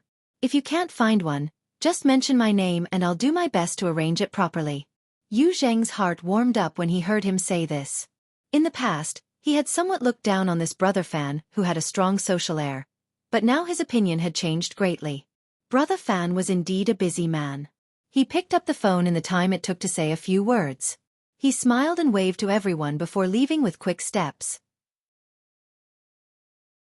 Though he had come and gone in a hurry, Yu Zhang had already reshuffled the rotten cards in his hand with this trip. He had used a king bomb and 4 twos to play the bottom line. It would be hard for him to lose again. The more confident he was, the more natural Yu Zheng's attitude became. He no longer needed to flaunt anything. He just needed to spread his hands and face everyone, assuming the most magnanimous posture. "Fine. I didn't know he would play this hand either. I'm afraid the data has all been transferred. Let's go. It's only a few steps away." Having said this, he faced Luo Nan with a smile. "Junior Nan, this matter was an accident. It's been quite a toss. Why don't we make a deal and give me a chance? I'll treat you tonight. Consider it an apology to everyone, and also to express my stance to the seniors and juniors of Acumen College." Yu Zheng's words were spoken beautifully, especially after he had been wronged. The more he lowered his stance, the more it made the sharp-tongued Wan Wenhui and the others unable to open their mouths. Yu Zhang looked around him after he finished speaking. He made some calculations in his mind. Right now, he should have more or less snatched away Luo Nan's limelight as the host. He could continue to plow deeply and meticulously. Look, senior sister Tian. Wasn't she looking over with great astonishment? Tianxi was truly astonished. She could guess Yu Zheng's thoughts, but she was astonished at how reckless this person was. Though she still didn't truly understand Luo Nan's extraordinary ability, it didn't hinder her from having a basic understanding. If Luo Nan wanted someone like Yu Zheng to die silently, it would only take a mere thought for Yu Zheng to die. Fear couldn't be avoided from Tianxi's heart when her thoughts reached this point. This fear came from her reverence towards a power that escaped the control of society's laws and principles. Luo Nan's current wooden performance was like a mask in her eyes. Perhaps the mask would be torn off in the next moment, revealing the face of the Grim Reaper. She turned to look at Yu Zheng, and he just so happened to meet her gaze. He bowed from a distance with a smile. Yu Zheng thought that he was free and unrestrained, but in Tianxi's eyes, he was no different from a rotting corpse. She shivered and subconsciously shifted a bit in Luo Nan's direction. Then, under everyone's gazes, she reached out to press down on Luo Nan's upper arm. She hesitated for a bit, then slid a bit to the side to gently grasp his arm.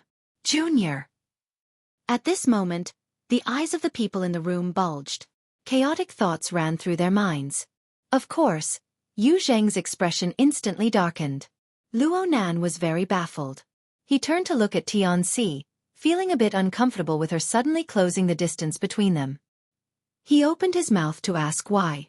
At this time, Papercut suddenly jumped out from the side and laughed. "Don't be confused. Did you guys really have to go so far as to kill him just because he said, 'BB?' What he did was all for naught, wasn't it? From start to finish, he didn't move a single person, including his sister. And then I have to get angry? Brother Papercut, the few lives I've taken are all because they wanted to kill me first, and then they destroyed my mother's work. This doesn't count as indiscriminate killing, right? Of course. Of course it doesn't count. Nanster, you're very magnanimous. Papercut gave a thumbs up. Tianxi felt it was quite odd when she heard this from the side. The words "a few lives" were seriously contrary to normal social logic. Yet Luo Nan and Papercut spoke of it so casually and naturally. Xue Lei's expression didn't change at all. In the end, they were different from normal people. Tianxi's heartbeat was hard to calm down. She had no choice but to take deep breaths to adjust. Luo Nan could feel it clearly, but he was a bit uncertain when he saw the situation. He turned his head and asked her, "Was there a problem with what I did just now?" How was Tianxi supposed to respond? She had a clever and varied eloquence, but she was completely unable to display it at this moment. She really admired herself. Why did she think of having a private conversation with Luo Nan just now? It was Papercut who helped her out of this predicament. Nobody had that intention. Didn't they just praise you? I just want to know. Are you sure that kid you didn't move a single person? His tricks are pretty good. Especially when that kid fan came over. I don't know what this group of boys and girls are thinking. Tianxi is knowledgeable, but others may not. Luo Nan especially liked this topic. He immediately laughed and pointed at his own head. Sense it. Papercut was just teasing him. He never thought that there would really be an answer. He was stunned for a time. You can even sense this? Of course. It's very clear. It had to be said that Luo Nan didn't understand some of the ways of the world, but there were few in the entire Xia city who dared to say that they could beat him when it came to sensing people's energies, let alone in this room. It was just as he said. Yu Zhang was like a banshee that kept hitting a tree in this matter. The living starry sky displayed that this bro's gravity didn't form any effective fluctuations as a dim star. It had practically no real effect on everyone present at the time. Yu Zhang's influence, regardless of the peaks and troughs, never touched upon the level that Luo Nan needed to pay attention to. He just silently melted into the depths of the vast sea of stars. So Luo Nan's heart was truly without the slightest fluctuation. He prepared to give Papercut an explanation, but Papercut had already raised his hands in surrender. Forget it. I still need to help you deal with cat eyes in a bit, so I'll leave some brains for you. Let's go to the luxury room and take a look. Hey, the one I smashed at the Fudong store last time. It's also one, right? Luo Nan grunted. He had a stomach full of words, but he couldn't say them. His mood was a bit down. When they rushed to the luxury room in Area A, they saw Mo Peng's spittle flying from inside. He was talking about a certain person's magnificent feat at the Fudong store. I've definitely never been to this place before, but Nanster should have seen it before. Ha! He doesn't like this kind of place, right? Luo Biao was very familiar with Mo Peng's role as a supporting character. The two matched up seamlessly. Mo Peng laughed mischievously. He doesn't like it, but he can't stand bad luck. Last time, the Frost River reality on Fudong Main Street was attacked by terrorists. It was smashed to smithereens. After the incident, I looked at the police data. Nanster and the others retreated along a route that included the room in Area A. That seems to be the starting point? Ha! Nanster was also a person who personally experienced it? Tong Hui had heard Mo Han mention this before, but he didn't know much about it. He was quite curious. Of course. You don't say. Today's group took up a third of the place.